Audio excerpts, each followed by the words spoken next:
आमचं संकल्प फाउंडेशन हे NGO गेले 12 वर्ष महाराष्ट्राच्या विविध भागात ऑनलाईन आणि ऑफलाईन दोन्ही माध्यमातून कार्यरत आहे.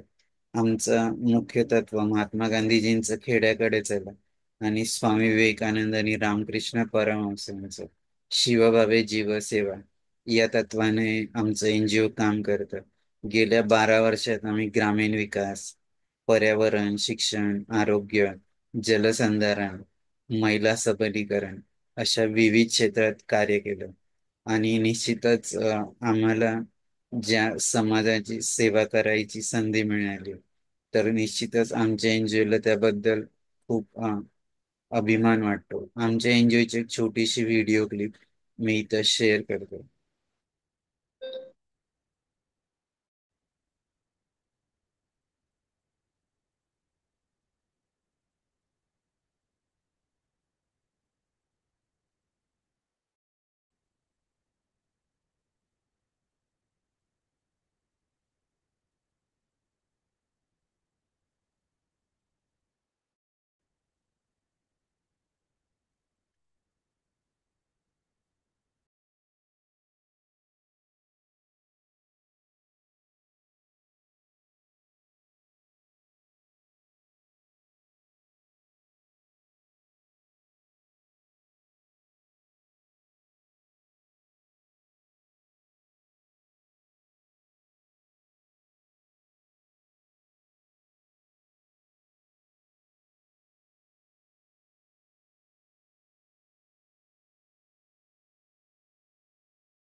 स्वार्थ साधना की आंधी में वसुधा का कल्याण न भूले। माना अगम गाध सिंधु है, संघर्षों का पार नहीं है, किंतु डूबना मझधारों में साहस को स्वीकार नहीं है। जटिल समस्या सुलझाने को नूतन अनुसंधान न भूले। निर्माणों के पावन युग में हम चरित्र निर्माण न भूले। स्वार्थ साधना की आंधी में वसुधा का कल्याण न भूले। शील विनय आदर्श श्रेष्ठता तार बिना झंकार नहीं है। शिक्षा क्या स्वर साध सकेगी यदि नैतिक आधार नहीं है। कीर्ति कौमुदी की गरिमा में संस्कृति का सम्मान न भूले। निर्माणों के पावन युग में हम चरित्र निर्माण न भूले। स्वार्थ साधना की आंधी में वसुधा का कल्याण न भूले। आविष्कारों की कृतियों में यदि मानव का प्यार नहीं है, सुजनहीन। कोरोना काळात जेव्हा आमच्या सगळ्या फिजिकल ऍक्टिव्हिटी बंद होत्या तर आम्ही ऑगस्ट 2020 पासून ऑनलाईन वेबिनार सिरीज सुरू केली. याच्यात ग्रामीण विकास असेल, यासोबत स्पर्धा परीक्षा मार्गदर्शन, शेतीच्या विविध पद्धती, योगिक farming, natural farming, millets farming यासोबतच कोरोना काळात खूप लोकांना टीव्ही आणि मोबाईलचे स्क्रीन बघायची सवय लागली होती. त्यावर कंट्रोल कसा करायचा यासाठी आम्ही पालकांचं आणि विद्यार्थ्यांचं वर्कशॉप ऑनलाईन माध्यमातून घेतलं. यासोबतच आपले दैवत छत्रपती शिवराय, डॉक्टर बाबासाहेब आंबेडकर, भगवान गौतम बुद्ध यांच्या चरित्रावर देखील आम्ही ऑनलाईन वेबिनारचे आयोजन केले. यासोबत चलो विश्व शांती की ओर, जलसुरक्षा, आरोग्य अशा विविध विषयांवर ऑनलाईन वेबिनारचं आयोजन केलं आणि संपूर्ण महाराष्ट्रातून आम्हाला निश्चितच यासाठी खूप सारे श्रोतेगण जोडले गेले आणि त्यांच्याकडून चांगला प्रतिसाद आम्हाला मिळाला. आता आपण ज्या वेबिनारसाठी जमतात संवाद सारखी याच्याविषयी 1-2 मिनिटात सांगतो आणि आजच्या कार्यक्रमाला सुरुवात करतो. 15 ऑगस्ट 2022ला जेव्हा आपण भारताचं अमृत महोत्सवी स्वातंत्र्य दिन मनवत होतो, तर त्या दिवशी संवाद सारथीची सुरुवात झाली. पण त्यापूर्वी एक 4-5 महिने आमच्या एनजीओने विविध लोकांशी चर्चा केली आणि असं ठरवलं की एक वेगळा नाविन्यपूर्ण उपक्रम आपण सुरू करू शकतो का. मग खूप लोकांशी चर्चा केल्यानंतर आमच्या मुख्य मार्गदर्शिका भावनाताई विस्तुते यांच्या मार्गदर्शनाखाली संवाद सारखी व्याख्यानमालेची सुरुवात केली 15 ऑगस्ट 2022ला. याचा मुख्य उद्देश जे पण डिफरंटली एबल अपंग व्यक्ती आहेत त्यांचा जीवनात रोजच खूप संघर्ष असतो. मग ते त्यांचं जीवन जगत असताना त्यांच्यातल्या कमी शोधून, त्यांच्यातल्या उणिवा शोधून त्याच्यावर कशी मात करतात, आपल्या जीवनाचं बॅलन्सिंग कसं करतात, यासोबतच ते त्यांच्यात असलेला जो सारथी दडलेला आहे, तर हा सारथी ही सगळी एनर्जी, ऊर्जा कुठून आणतो, ही शक्ती कुठून मिळवतो, हे सगळं जाणून घेण्यासाठी संवाद सारथी व्याख्यानमालेची सुरुवात केली. आणि यात असं जाणवलं आतापर्यंत 132 महानुभाव येऊन गेले आणि प्रत्येक वेळी आम्हाला त्यांच्याकडून नवीन गोष्ट ऐकायला मिळाल्या, शिकायला मिळाल्या. आणि निश्चितच ऑनलाईन माध्यमातून फेसबुक लाईव्ह असेल, युट्यूब असेल, समाजातील इतर घटकांपर्यंत ते पोहोचवण्याची संधी मिळाली.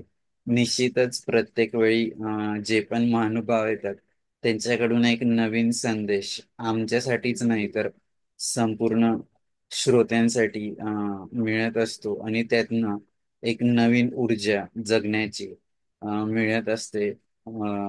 म्हणून ज्यावेळी आम्ही या संवाद सारथीच्या व्याख्यानमालेत जितकेही आमचे महानुभाव येऊन गेले त्या प्रत्येकाकडून काही ना काही शिकलोय आणि त्यातनं इतरांना ते पोचवण्याचा प्रयत्न करतो. मी जास्त वेळ न घेता आपले वक्ते नटवर गोसावी सर यांचा परिचय करून देण्यासाठी डॉक्टर अनिता मॅडमला विनंती करतो.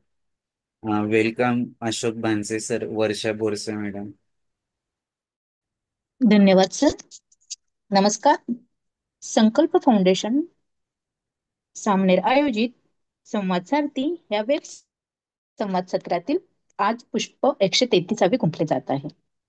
संवाद सारथी या वेब संवाद सत्रातील 133 पुष्प गुंफण्यासाठी आपल्या अपंगत्वावर मात करत वित्तीय व सामाजिक क्षेत्रात आपले वेगळे स्थान निर्माण करणारे पुणे येथील Bajaj finance limited company team leader म्हणून या पदावर कार्यरत असणारे माननीय नटवर अशोक गोसावी सर आज आपणास वक्ते म्हणून लाभलेले आहेत.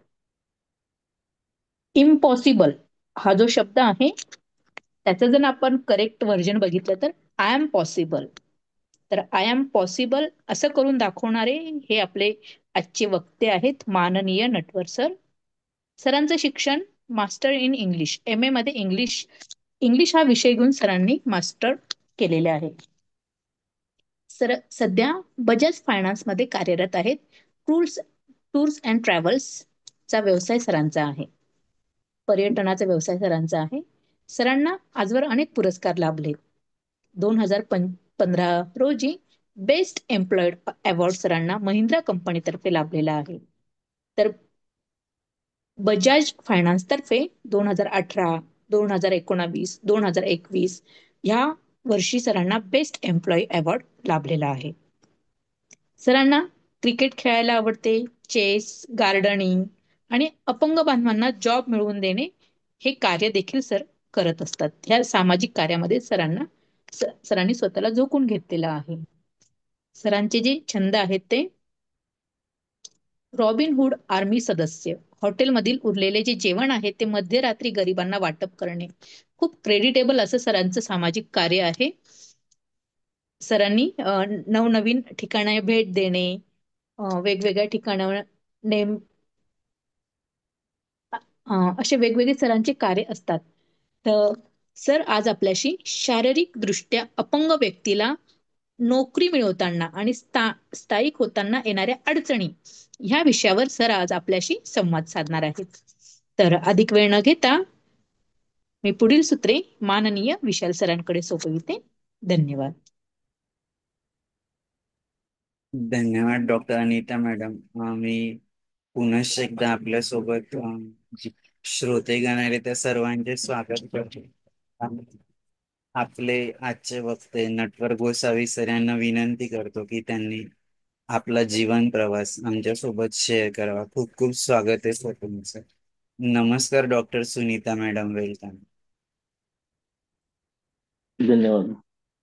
ऍक्च्युली मी प्रॉपर नाशिकचा आहे. नाशिकमध्ये देवळा तालुका, अ, तिथे एक वराडे म्हणून गाव आहे. तर त्या गावामध्ये माझं लहानपण जवळजवळ 10वी-12वी पर्यंत तिथेच गेलंय माझं. जवळजवळ म्हणजे जेव्हा माझा जन्म झाला त्यावेळेला ऍज अ नॉर्मल चाइल्ड म्हणूनच माझा जन्म झाला. तेव्हा मला काही इन्फेक्शन वगैरे नव्हते. 9th मंथ मध्ये मला ऍज अ ताप आल्यामध्ये उपचारासाठी डॉक्टरांकडे आई वडील घेऊन गेले. आणि कदाचित त्यावेळेला जास्त तेवढे प्रिकॉशन्स घेतले जात नसतील. तापामध्ये इंजेक्शन दिल्यामुळे जवळजवळ माझी 90% बॉडीला इन्फेक्शन पोलिओचं झालं होतं. म्हणजे अराउंड 5 ते 6 वर्षापर्यंत मला अ, एक प्रॉपरली असं बसता येत नव्हतं बेडवरती. जो जो माझा 3-4 वर्षाचा प्रवास सुरुवातीचा तो पूर्णपणे बेडवरच गेला माझा. त्यामध्ये एक पर्टिक्युलर विचार जर केला तर आई वडिलांना अनपेक्षित होतं की एक फॉर एक्झाम्पल सुरुवातीच्या पिरियड मध्ये एक अ, पहिलाच मुलगा एक पोलिओने इन्फेक्टेड झाल्यामुळे बाकीच्या सगळ्या गोष्टींमध्ये ते एक्झॅक्टली त्यांना कळत नव्हतं की याच्यावरती काय सोल्युशन काढावेत आणि काय नाही. पण त्यांना जेव्हा जेव्हा त्या उपचाराचे माध्यम मिळतील तेव्हा तेव्हा त्यांनी ते उपचार मला देण्याचा प्रयत्न केला. मतलब मालेगाव मनमाड जवळ तिथे पुणतांबा म्हणून एक आमच्याकडे एक गाव आहे. तिथे त्यावेळेला अॅक्युपंक्चर थेरपी असायची. म्हणजे डेड सेल्सला जागा करण्याची ती प्रोसेस असायची त्यांची जवळजवळ. मग त्यामध्ये पर्टिक्युलरली हा विषय असायचा की अ, माझ्या शारीरिक क्षमतेमध्ये किती वाढ होईल याचा त्यांनी प्रयत्न केला. मग अराउंड 4-5 वर्षाचं होईपर्यंत मला ऍटलिस्ट थोडंफार एक स्टेबल म्हणजे ऍटलिस्ट बसता तरी येईल अशा प्रकारे ती स्टॅबिलिटी मिळाली त्यांच्या त्या म्हणजे आता माझे वडील तर पूर्णपणे ते प्राथमिक शिक्षक होते सुरुवातीला. तर त्यावेळेला जॉब मॅनेज करून त्या गोष्टी करणं त्यांना त्यावेळेला खूप चॅलेंजिंग होतं पर्टिक्युलरली. आणि माझ्या फॅमिलीमध्ये बॅकग्राऊंड मध्ये सांगायचं झालं तर माझ्या मागे फक्त 2 भाऊ आहेत. आम्हाला बहीण नाही. आणि माझे वडील रिटायर होताना ऍज अ शिक्षण विस्तार अधिकारी जिल्ह्याचे म्हणून ते रिटायर झाले 2017 साली. आणि आई गृहिणीच आहे. तर पर्टिक्युलरली त्यावेळेला एक म्हणजे जरी फिजिकली चॅलेंज यामध्ये प्रवास कसा असतो लहानपणी कल्पना नव्हती त्यामध्ये जास्त. की पर्टिक्युलरली जर बालपणामध्ये फक्त बस माझी तुलना पर्टिक्युलरली मी माझ्या दोन्ही भावांबरोबर करत असायचो की म्हणजे ते ज्या गोष्टी करू शकतात त्या मी का बरं करू शकत नाही. ते ज्या ठिकाणी जाऊ शकतात ते मी का बरं जाऊ शकत नाही. आणि सुरुवातीला माझे वर्ष म्हणजे सुरुवातीचे 5 वर्ष जे आहेत माझे ते पूर्णपणे एक बेडवरती आणि उपचारांमध्ये गेल्यामुळे वडिलांनी शाळेमध्ये माझं नाव माझ्या जो सेकंड भाऊ आहे गोवर्धन त्याच्या बरोबर टाकलं की जेणेकरून शाळेत येण्या जाण्यासाठी मला त्याची हेल्प होईल. आणि त्यावेळेला अराउंड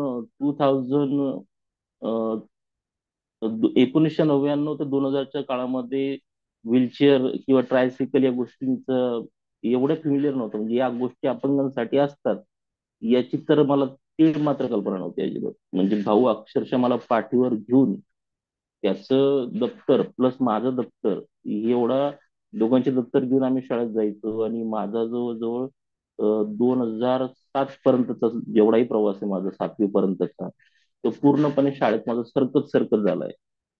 त्यावेळेला रॅम्प नव्हते.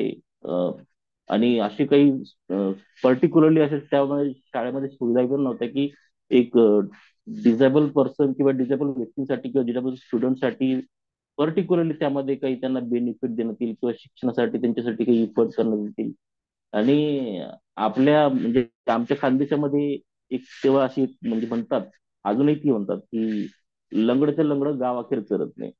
म्हणजे आता त्यामध्ये पर्टिक्युलरली म्हणजे त्यामध्ये सत्य पण आहे की अपंग व्यक्ती स्टार्ट जरी झालं तर त्याचे विचार म्हणजे बाकीचे विचार जिथे संपतील ना तिथे त्यांचे सुरू होतात.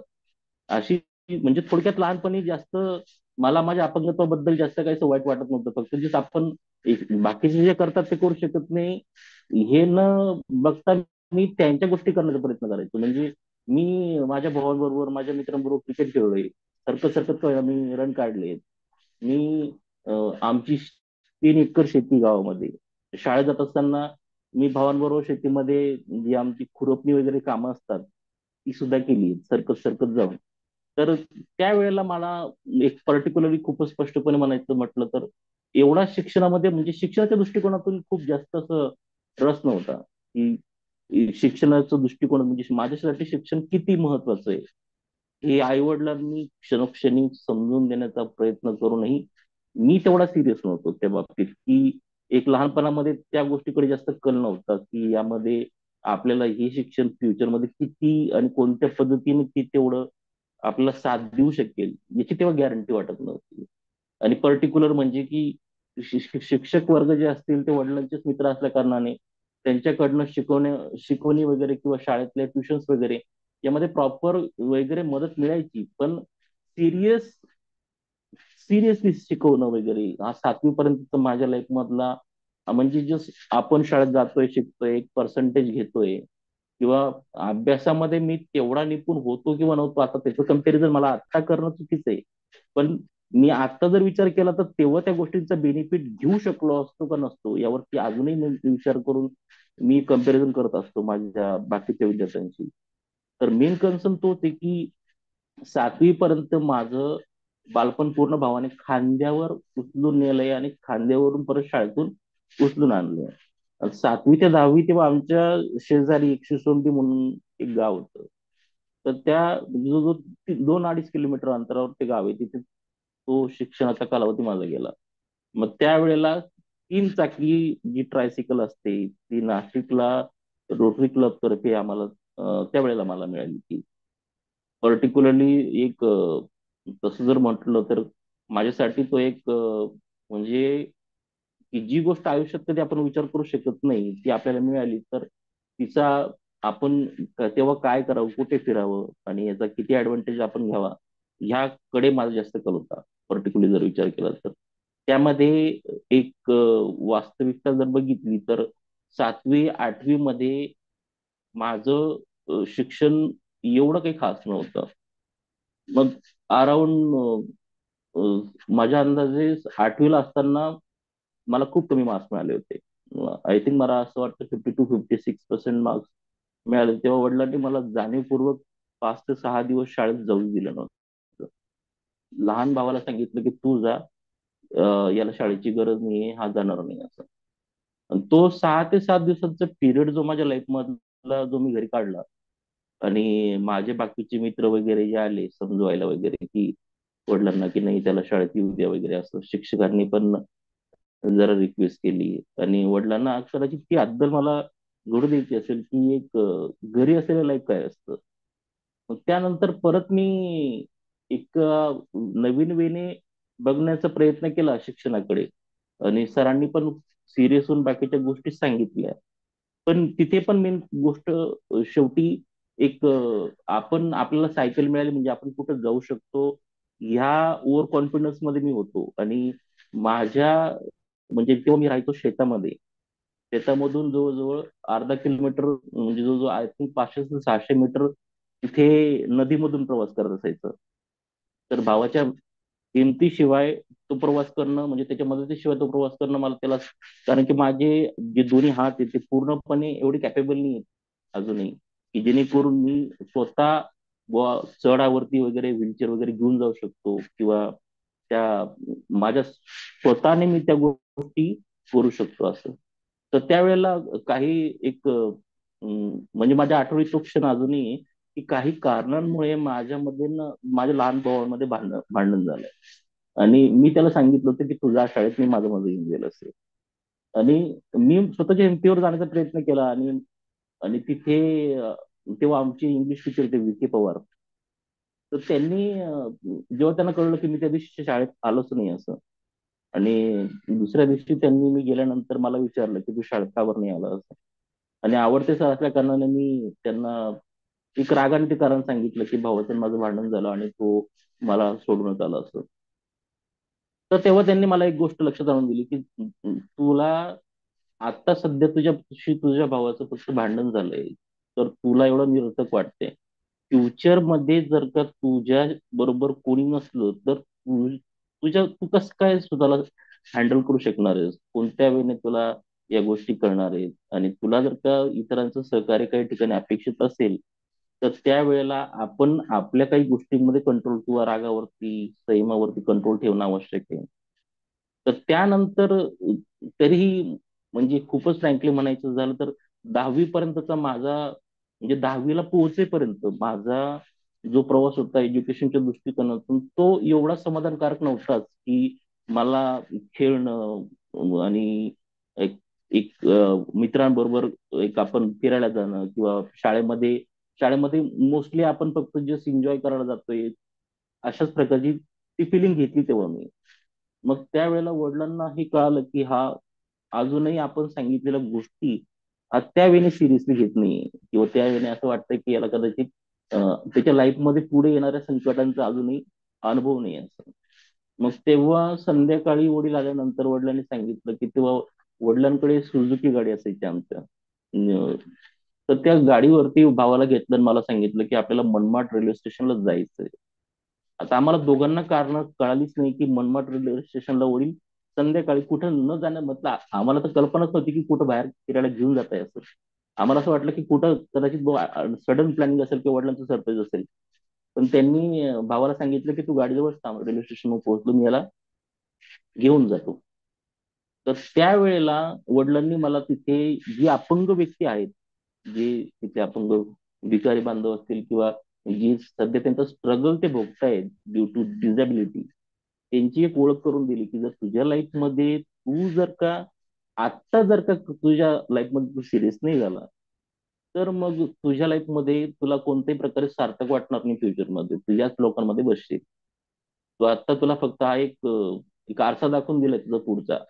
जर शिक्षण केलं तर तुझं काही असणार आहे, आणि जर नाही केलं तर कदाचित तुझी एक गिनती याच लोकांमध्ये फ्युचरमध्ये होऊ शकते. कारण की एक त्यांनी तेव्हाच मला सांगण्याचा प्रयत्न केला की प्रत्येक जणाला एक शेवटी आपला एक रस्ता बघावा लागतो, एक पर्टिक्युलर वयात आल्यानंतर, भावंडांना का असू द्या किंवा कोणाला असू दे. त्यांनी सांगितलं की तुला असं वाटतंय की हे आज तुझ्या बरोबर तुला कोऑपरेट करतायत, पण आई वडील नसल्यानंतर हे तुला किती कोऑपरेट करतील, काय करतील, याची गॅरंटी तू कसं काय देऊ शकतो आणि मी कसं काय तुला देऊ शकतो असं. तो सिरियसनेस तेव्हा मला आला. आणि 10वी मध्ये मला अराउंड 70+ मला मार्क्स मिळाले. आणि 10वी मध्ये मार्क्स मिळाल्यानंतर मग मला एक कॉन्फिडन्स लेवल आला की आपण एक पुढे छान प्रकारे सायन्समध्ये वगैरे प्रवास करू शकतो. मग सुरुवातीला मी नाशिक जिल्ह्यातील मालेगाव म्हणून तालुका आहे तिथं केबीएच महाविद्यालय, एमएसजी आणि केबीएच दोन महाविद्यालय तिथे असतात. तर त्या महाविद्यालयामध्ये मी सायन्स फॅकल्टीला ऍडमिशन घ्यायला अप्रोच केलं. आणि माझ्या बरोबर माझ्या भावाने पण अप्रोच केलं. आता माझी फॅकल्टी सायन्स आहे म्हणून त्याला सायन्स घ्यावं लागत होतं तेव्हा. मी कन्सर्न तोच होता. त्याचा म्हणजे त्याला त्याचं शिक्षण पूर्ण करायचं होतं आर्ट किंवा कॉमर्स सायन्समध्ये, कॉमर्स याच्यामध्ये. पण मला सायन्स घ्यायचंय म्हणून वडिलांनी त्याला सुद्धा सायन्सला सिद्ध केलं, बस तुला सायन्सलाच जावं लागणार त्याच्याबरोबर. पण सायन्स फॅकल्टीमध्ये पर्टिक्युलरली तिथल्या प्रोफेसर्सने मला नकार दिला की तुम्ही सायन्समध्ये ऍडमिशन घेऊ शकत नाही. त्याची कारणांची विचारणा केल्यानंतर त्यांनी ही कारण सांगितली की पर्टिक्युलरली की मी फिजिकली चॅलेंज असल्या कारणाने मी प्रोजेक्ट करू तिथे ब्लॅकबोर्डवर लिहावे लागायचे किंवा ते तिथे रोट डाऊन करून लागायचे तेव्हा त्यावेळेला. तर त्यांचं असं मत होतं की तुम्ही जाऊन ते नाही करू शकणार. आणि त्यावेळेला माझ्याकडे असे काही आन्सर्स नव्हतेच पर्टिक्युलरली की मी त्यांना शुअरली सांगू शकत होतो की मला सायन्स मध्ये मला करायचं आहे आणि मी ते करू शकतो. आणि शेवटी वडिलांनी बऱ्याच ठिकाणी प्रयत्न करूनही त्यांना दिसलं की सायन्स फॅकल्टीमध्ये नाही करू शकणार पुढच्या गोष्टी. मग त्यावेळेला त्यांनी मला कॉमर्समध्ये ऍडमिशन देऊन दिलं. आता माझं अगोदरचं जे बॅकग्राऊंड आणि कॉमर्स बॅकग्राऊंड या दोन्ही गोष्टींमध्ये तफावत आणि प्लस जेही काही क्लास होता तो भाऊ तिथल्या नोट्स घेऊन यायचा घरी आणि मला तो पूर्ण क्लास म्हणजे जो जो 25 किलोमीटर गावी तो घरी बसून त्या नोट्स नोट डाऊन करून आणि मध्ये मध्ये फक्त सॅटर्डे संडेला जर वडिलांना सुट्टी असेल त्यावेळेला ते मला एका तिथे मॅडम होत्या त्यांच्याकडे क्लासला घेऊन जायचे ते गाडीवर घेऊन. तर 11वी आणि 12वीचा कॉमर्सचा प्रवास माझा जवळजवळ 60% घरी बसूनच झालाय. फक्त विकेंड्सला कॉमर्सचे जे असायचे प्रॅक्टिकल्स किंवा कॉमर्सचे ट्युशन्स वगैरे त्यासाठी पर्टिक्युलरली मला तिथे मालेगावला ट्युशनसाठी घेऊन जाऊन आणि त्या ट्युशनचा बेनिफिट जेवढा देता येईल वडिलांना वडिलांनी मला तेवढा देण्याचा प्रयत्न केला. पण पर्टिक्युलरली हे करत असताना की वडिलांना बऱ्याच ठिकाणून हे माहिती मिळायची की या ठिकाणी बरेच आपण चालते झालेत किंवा त्यांच्या पायावर उभे झालेत किंवा ऑपरेशनची ट्रीटमेंट झाली. तर त्यावेळेला वडिलांना अजून एक आशा वाटायची की नाही आता आपला मुलगा विशाखापट्टणम असू द्या किंवा मग मुंबईमध्ये हा जेली हॉस्पिटल असू द्या या ठिकाणी ट्रीटमेंट घेतल्यानंतर माझ्या लाईफमध्ये काहीतरी अजून सुधारणा होऊ शकते. आणि वडिलांनी ऍटलिस्ट अशी एक जिद्द पकडून ठेवली होती की ऍटलिस्ट मी एका पायावर जरी उभं राहता आलं मला तर पर्टिक्युलरली मग माझ्या आयुष्यामध्ये एक समाधानी एक स्टेज राहील की जेणेकरून माझ्या सगळ्या गोष्टी मी विदाऊट इक्वायरमेंट और लेस इक्वायरमेंट मी त्या गोष्टी अचीव्ह करू शकतो. तर त्यामध्ये 12वीचे माझे पेपर मध्ये असताना सुद्धा मला त्याच्यामधला 11वी आणि 12वी मधला जो जो आय थिंक मला 2 ते 3 महिन्याचा पिरियड ऑपरेशन्स करून तो ऑपरेशनची सगळी ट्रीटमेंट हँडल करून आणि ते हँडल केल्यानंतर मग तो याच्यामध्ये झाला. पण त्या ऑपरेशन्सच्या ज्याही कॅलिपर्स मिळाल्या होत्या ऑपरेशन झाल्यानंतर ते कॅलिपर्स दोघं पायांना लावून त्या एक चालण्याचा प्रयत्न जो जो 1 ते 2 महिने मी केला. पण त्याच्यामध्ये एवढी काही मला ती सॅटिस्फॅक्शन मिळालं नाही कारण की कमरेमध्येच माझ्या बॅलन्स नव्हता. मी उभा राहण्याचा प्रयत्न जरी केला तर कमरेमधूनच बॅलन्स माझा पूर्णपणे लॅप्स व्हायचा. त्या दृष्टिकोनातून मग वडिलांनी ना थोडी निराशा आली की अजूनही याच्यामध्ये काही एवढा काही फरक पडत नाही बॉस. त्या दरम्यान मी जेव्हा माझं ग्रॅज्युएशन म्हणजे कॉमर्स डिग्री म्हणजे कॉमर्समध्ये मी माझी 12वी केल्यानंतर जेव्हा मला पुढचं कॉमर्स करायचं होतं बीकॉम करण्यासाठी मालेगावमध्ये ऍडमिशन घ्यायचं होतं नाशिक जिल्ह्यातील मालेगावमध्ये. तर त्यावेळेला पर्टिक्युलरली त्या ठिकाणी जवळजवळ एक 2-3 महिन्याच्या पिरियडमध्ये माझ्या 2 नंबरचा भाऊ ज्याच्या सहाय्याने मी नोट्स वगैरे घेऊन यायचा तो माझ्यासाठी वगैरे तर त्याचं आर्मीमध्ये सिलेक्शन झालं. तर आर्मीमध्ये सिलेक्शन झाल्यामुळे मग त्याला आर्मीमध्ये भरती व्हावं लागलं आणि एक गोल्डन ऑपॉर्च्युनिटी मिळाल्यामुळे आता त्याने ती माझ्यासाठी सोडावी ही तर माझी अजिबात इच्छा नव्हती. पण त्याचा इम्पॅक्ट माझ्या लाईफवर खूप झाला कारण की मला जो बीकॉम करून सीए साठी जो माझा मार्ग होता पूर्णपणे तो कुठेतरी तो या भावाच्या सिलेक्शनमुळे तो एक विस्कळीत झाला पूर्णपणे की आणि मी कोणती नाराजी माझी व्यक्त करू शकत नव्हतो त्यावेळेला. तर मेन गोष्ट तीच आहे की या गोष्टींमुळे मग शेवटी मला आमच्याच गावाजवळील 5 किलोमीटर अंतरावर असलेलं सौंदाणे म्हणून तिथे एक महाविद्यालय आहे. तर तिथे मला मग माझं ग्रॅज्युएशन इंग्लिशमध्ये करण्याची एक संधी मिळाली कारण की माझ्याकडे दुसरे काही असे चॅलेंजिंग टॉपिक नव्हते की जे टॉपिक घेऊन मी एक आपण चांगली डिग्री घेतली असं त्याच्यामध्ये सिद्ध करू शकत होतो. मग त्याच्यामुळे मग मग मला इंग्लिश विषयामध्ये आधीपासून रस होता आणि मग मी पर्टिक्युलरली मला पण जेव्हा हप्त्यामधून किंवा 3 नंबरचा भावाचं पण ऍडमिशन माझा जो सगळ्यात लहान भाऊ होता त्याचं ऍडमिशन वडिलांनी त्या निमित्ताने तिथे करून दिलं 10वी-12वीचं. तर त्यावेळेला मग तो माझी सायकल ढकलत वगैरे आम्ही जायचो तिथे. माझं म्हणजे SY to TY BA हे सगळं एज्युकेशन मी त्या पिरियड मध्ये तिथे एक चांगल्या स्टेजमध्ये आवरण्याचा प्रयत्न केला. पण तिथेही सुद्धा माझ्या आयुष्याला एक शेवटची कलाटणी म्हणजे की एक राजस्थानमध्ये एक संस्था आहे जी हँडिकॅप मुलांच्या ऑपरेशनामध्ये एक छान प्रकारे काम करते, नारायण सेवा संस्थान. तर त्या संस्थेकडनं म्हणजे त्या संस्थेची माहिती मिळाली मी लास्ट इयरला असताना TYला. तर त्यावेळेला त्यांनी हे सांगण्याचा प्रयत्न केला की पर्टिक्युलरली की बुवा माझ्यामध्ये इम्प्रुव्हमेंट होऊ शकेल, अशी त्यांनी एक आशा दाखवली जेव्हा तिथे दाखवण्याचा प्रयत्न केला.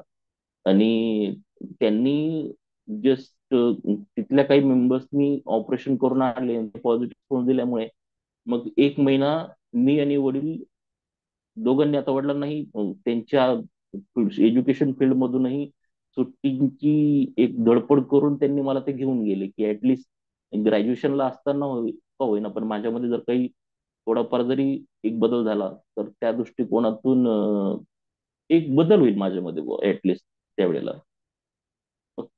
जेव्हा तिथले एक तिथले पॅरामीटर्स होते ऑपरेशन करण्याच्या आधी, तर तिथे डॉक्टर चोपडा म्हणून होते त्यावेळेला. तर त्यांनी मला सांगितलं की तू गुडघ्यावर उभं राहून दाखव. मी पहिल्यांदा उभं राहण्याचा प्रयत्न केला, मी स्किप झालो खुर्चीवरून. परत दुसऱ्यांदा उभं राहण्याचा प्रयत्न केला, तेव्हाही मी स्किप झालो. मग त्यामध्ये त्यांनी लक्षात घेतलं की माझ्या कमरेमध्ये बॅलन्सच नाहीये. मग त्यांनी माझ्या समोर 2 ऑप्शन ठेवले होते की जर मी ऑपरेशन केलं तर ते ऑपरेशन सक्सेस होईल याची त्यांनी गॅरंटी फक्त 20 to 30% दिली होती. आणि त्यांनी एक अजून दुसरा एक लॉस सांगितला होता की आता मी व्हीलचेअरवर बसलेलो आहे तर माझे पाय मला फोल्ड करता येतात. माझ्या म्हणजे मला कम्फर्टेबल सिच्युएशन मध्ये मला हवं तसं बसता येतं. पण त्यांनी सांगितलं की आफ्टर ऑपरेशन ते गॅरंटी देऊ शकत नाही मला की whether I can able to fold my legs, किंवा माझे जे पाय आहेत ते फोल्ड करू शकेलच किंवा असे पूर्णपणे फोल्ड होतील याची गॅरंटी देणार नाही. तर त्यांनी हे दोघंही ऑप्शन्स त्यांनी ठेवले आणि त्यांनी मला अजून एक म्हणजे तेव्हा मी आणि वडील आम्ही बाहेर जाऊन त्यांनी सांगितलं की तुम्ही एकदा विचार करा या गोष्टीवरती. आणि मी बघितलं, मला असं वाटलं की बाहेर जाऊन वडिलांबरोबर आपण डिस्कस करूया. तर मी बघतोय माझ्या वडिलांच्या डोळ्यामध्ये अश्रू होते तेव्हा की त्यांच्या तो शेवटची अप्स होते की ते माझा मुलगा ऍटलिस्ट बहुत चालेल वगैरे, त्यांच्या पायावरती उभं राहील तो असं. पण ती निराशा त्यांना मिळाली आणि त्यानंतर मग त्यांना असं वाटलं की नाही, की म्हणजे त्याने ती गोष्ट ऍक्सेप्ट केलीच नव्हती की बाबा एवढ्या लांब येऊन त्यांना निराशा मिळेल हॉस्पिटलकडनं, किंवा ऍटलिस्ट डॉक्टरांनी ट्रू फॅक्ट दाखवलं त्याच्यामुळे मी त्यांचा तेव्हापासून आतापर्यंत आभारीच आहे. आणि त्यांनी अजून एक फॅक्ट मला एक दाखवून दिली की कॅलिपर्स किंवा याच्या साहाय्याने जरी त्यांना मला म्हणजे उभं करण्याचा प्रयत्न केला, पण कमरेमध्ये बॅलन्स नसल्याने मी जर स्लिप झालो आणि जर पायाला कुठे फ्रॅक्चर झालं तर माझ्या त्या गोष्टींमध्ये वाढ होईल, म्हणजे कमीपणा येणार नाही. मग त्यामुळे मी तिथं मग वडिलांनाही सांगण्याचा प्रयत्न केला की हा आपला शेवटचा ट्राय होता आणि आता याच्या पुढे आपण हे ऑपरेशन्स वगैरे यामागे न लागता फक्त एज्युकेशन कडे लक्ष देऊनच त्या गोष्टी कशा प्रोसेसमध्ये पुढे जातील तो प्रयत्न करूया. तर तो एक पर्टिक्युलरली मग 1 महिन्याचा पिरियड मी तिथे थांबलो. मी नारायण सेवा संस्था म्हणजे वडिलांना लवकर मी त्यांची सुट्टी संपली होती त्याच्यामुळे त्यांनी रजा घेऊन ते परत घरी आले. मी तिथे नारायण सेवा संस्थेमध्ये जवळजवळ त्यांच्याबरोबर मी 1 महिना तिथे मला थोडी मध्ये परीक्षेसाठी 3-4 महिन्याचा गॅप होता मला. तर त्याच्यामुळे मी तिथे थांबून त्यांची पूर्ण प्रोसेस पण बघितली की ते कशा प्रकारे मदत करतात. त्या तिथे थांबून मी थोडा वेळ का होईना मला एकदा थोडा त्या गोष्टीमधून बाहेर काढण्याचा प्रयत्न केला. आणि घरी आल्यानंतर मग पूर्णपणे ठरवलं की आता ऑपरेशन आणि रिकव्हरी हा फॅक्ट हा माझा पास्ट होता, याच्यामध्ये कुठेही आता मी रिकव्हरीच्या मागे लागणार नाही पर्टिक्युलरली. मग त्यानंतर मी माझं ग्रॅज्युएशनचे पेपर झाले मालेगावमध्ये संधानामध्ये. तर त्यावेळेला पर्टिक्युलरली अराउंड माझं जेही टोटल पेपर झाले डिस्टिंक्शन मिळाल्यानंतर वडिलांची इच्छा होती की मी इंग्लिशमध्येच मास्टर करावं आणि तेही त्यांची इच्छा होती की मालेगावला. आता मास्टर करण्यासाठी पर्टिक्युलरली मला हेल्प करण्यासाठी कोणीच अवेलेबल नव्हतं, कारण की 2 नंबरचा भाऊ आर्मीमध्ये असताना आणि 3 नंबरच्या भावाचं ऍडमिशन चांदवडला म्हणजे ऑपोजिट साईडला झालेलं होतं. त्याच्यामुळे जोही काही माझ्या स्टडीचा जो फॅक्ट असेल तो मला पूर्णपणे घरी बसूनच करावा लागणार होता. आणि त्यावेळेला मग फ्रेंड सर्कल मधून काही फ्रेंड्स कडनं कळालं की पुणे विद्यापीठामध्ये माझं हँडिकॅप कोटामध्ये ऍडमिशन होऊ शकतं. ऍक्च्युली तेव्हा माझा पुण्याशी पहिल्यांदा संबंध आला होता 2007 मध्ये. तर त्यावेळेला मी विचार केला की एक आपलं ऍडमिशन होऊन जाईल, डिस्टिंक्शन मिळालं, ह्या ओव्हर कॉन्फिडन्स मध्ये खूप जास्त होतो मी, की गावाकडे मिळालं डिस्टिंक्शन हे पुण्यामध्ये कोणत्या स्टेजला येईल आणि कोणत्या स्टेजला राहील याची गॅरंटी मला पुण्यात आल्यानंतरच झाली. पर्टिक्युलरली आपल्या एज्युकेशनचा जो स्कोप आहे गावाकडचा तो पुण्यात आल्यानंतर 20, 30, 40 किती पर्सेंट राहील ते मला असं वाटलं होतं की आपण आपल्यासारखीच मुलं असतील, आपल्यासारखं आपण डिस्ट्रिक्शन घेऊन गेलोय. त्याच्यामुळे माझा लकीली तिथे नंबर लागला हँडिकॅप कोट्यामध्ये. पण नंबर लागूनही आई वडिलांना कन्व्हिन्स करणं ही खूप मोठी फॅक्ट होती, कारण की ग्रॅज्युएशनच्या लाईफमध्ये मी पूर्ण माझ्या अराउंड 18 इयर्सच्या पूर्ण माझ्या फिजिकली म्हणजे त्या सिच्युएशन मध्ये मी नातेवाईकांच्या घरी घरी थांबण्या व्यतिरिक्त कुठेच मुक्काम केलेला नव्हता सिटीमध्ये. त्याच्यामुळे पुण्यासाठी तो फर्स्ट सिच्युएशन होती माझ्यासाठी. मग त्यावेळेला ती ट्रायसायकल जी मला अं, एक 10वी 7वीला असताना जी मिळाली होती ती ग्रॅज्युएशनच्या स्टेजमध्ये ती तर पूर्ण एक विलक्षण कंडिशन मध्ये असताना सुद्धा तिला घेऊन मी पुणे विद्यापीठात एंट्री केली. तर एंट्री करण्या अगोदर मी विद्यापीठातील जे त्यांचं जी कमिटी असते एक विद्यार्थ्यांच्या टच मध्ये राहणारी त्यांच्याशी ऑलरेडी कन्फर्म केलं होतं आम्ही की मला हॉस्टेल मिळणार, की एक्झॅक्टली एंट्री नंतर त्यांनी आश्वासन पण दिलं की तुम्ही आल्यानंतर तुम्हाला हँडिकॅप कोटामध्ये हॉस्टेल अवेलेबल आहे, हॉस्टेल तुम्हाला मिळेल असं. पण पर्टिक्युलरली त्या सिच्युएशन मध्ये जेव्हा मी विद्यापीठात पोहोचलो, माझं ऍडमिशन घेतले, सगळे डॉक्युमेंट जमा केले माझे एज्युकेशनल डॉक्युमेंट्स, आणि त्यानंतर मला सरप्राईज हे मिळालं की माझं हॉस्टेल मला 15 डेज मध्ये मिळणार. तर 15 दिवस आपण करायचं काय, आणि मी म्हणजे लहान भावाला बरोबर घेऊन आलोय आणि त्याला त्याची दुसऱ्या का तिसऱ्या दिवशी एक्झाम होती. तर त्यावेळेला त्या सिच्युएशन मध्ये ती सिच्युएशन कशी निभावावी ही एक विलक्षण सिच्युएशन माझ्या समोर होती, की पर्टिक्युलरली संध्याकाळचे 6 वाजले ते आम्ही रिक्वेस्ट करून झाली. म्हणजे इंग्लिश विद्यापीठामध्ये प्रत्येक सब्जेक्टचे वेगवेगळे डिपार्टमेंट, इंग्लिश सब्जेक्टचं जे इंग्लिश डिपार्टमेंट आहे तिथे मी आणि भाऊ बाहेर बसलेलो होतो एक टेन्शन माहोलमध्ये, की घरच्यांना जर सांगितलं की हे सांगतात की 15 दिवसानंतर तुम्ही या असं, तर वडील आणि आई डायरेक्ट मला म्हणत होतं की ते सांगतील की तू परत रिटर्न निघून ये, इकडेच एज्युकेशन करू, तिकडे करायची काही गरज नाही. आणि मला इच्छा ते एन्व्हायरमेंट बघितल्यानंतर माझ्यामध्ये खूप असं एक एक्साइटमेंट आली की आपल्याला नवीन ठिकाणी नवीन एक एज्युकेशन फील्डमध्ये एक शिकायला मिळेल असं. मग त्यावेळेला नंदुरबार आणि जळगावकडचे काही माझे मित्र होते, सुधाकर आयरे म्हणून. तर त्यांनी एकदम पेशन्सली वगैरे मला हँडल करण्याचा प्रयत्न केला, कारण की मी पूर्णपणे डिमोटिवेट आणि एकदम एकदम आपण विस्कळीत होतो ना तसं झालं होतं, की आपण एकदम ब्लँक पॉइंटला आलेले आहेत, आपल्याला कळतच नाही डिसिजन काय घ्यायचं. घरी कॉल करून सांगायचं की इथं आपल्याकडे तेवढे पैसे पण नाही की कुठे आपण तेवढं अकोमोडेशन अरेंज करू शकतो 15 दिवसांचं. तर त्यावेळेला मग त्यांनी त्याचं तो ऑलरेडी माझा सिनियर होता सुधाकर अय्यरे. तर तेव्हा त्याने त्या सिच्युएशन मध्ये त्याच्या हॉस्टेलवरती तो बोलला की तू थांब तिथे 15 दिवस. आता तो एक मला म्हणजे खूप एक असं एकदम कुठे आपण अनब्लॉक झालोय पूर्णपणे, काही कळतच नाही, आणि आपल्याला डायरेक्टली समोरून एक सुवर्ण संधी कोणीतरी देतंय, बुवा तू माझ्याकडे थांबून 15 दिवस किंवा जोपर्यंत तुला हॉटेल मिळत नाही, तुला हॉस्टेल मिळत नाही तोपर्यंत तू इथे थांबू शकतोस असं. तर त्यावेळेला त्यांनी 6:30 7 वाजता तो त्याच्या रूम वरती घेऊन गेला. 6 नंबर हॉस्टेल विद्यापीठातलं, जर आजही कोणी पुणे विद्यापीठामध्ये शिकणारा असेल त्यांना 6 नंबर हॉस्टेल जर विचारलं तर त्या हॉस्टेलला एकच नाव आहे, ते म्हणजे पॅरासेट हॉस्टेल. कारण की ज्या व्यक्तींना हॉस्टेल मिळालं नाही, ज्या विद्यार्थ्यांना, ते विद्यार्थी तिथं ऍज अ पॅरासाइट म्हणून, मित्रांचे मित्र म्हणून मित्रांच्या रूमवर राहतात. आता मला असं वाटलं की हा आणि याचा एक रूममेट असेल त्या रूम मध्ये. तर मी भावाला सांगितलं की तू निघून जा. भाऊ संध्याकाळच्या ट्रेनने पुण्यात निघून गेला. माझी एक पेटी होती, त्यामध्ये कपडे वगैरे, थोडं स्टडीचं सामान वगैरे. तर ती पेटी त्या ट्रायसायकलवर घेऊन त्याच्या 6 नंबर हॉस्टेलला व्हिजिट केली. तर अराउंड मला असं वाटतं 9x9ची खोली असेल ती, किंवा 10x10ची. त्या खोलीमध्ये ते 12 जण होते. जेव्हा त्याने मी सरकत सरकत मध्ये गेलो आणि बघितलं की 12 जणांमध्ये इथं सध्या बसायला जागा नाही, तर झोपायला जागा केव्हा होणार आहे. ही सिच्युएशन बघितल्यानंतर तिथली फक्त विद्यापीठातली एकच, म्हणजे माझ्या लाईफ मध्ये आतापर्यंत ज्या काही गोष्टी घडल्यात त्याला मी एकच सांगतो की मी फक्त हिंमत केली. आणि दैवयोगाने माझे मित्रमंडळी असू द्या, किंवा ज्याही ठिकाणी मी हिंमत करून पाऊल टाकलंय, त्याही ठिकाणी मला सहकार्य करणारीच माणसं मिळाली आतापर्यंत.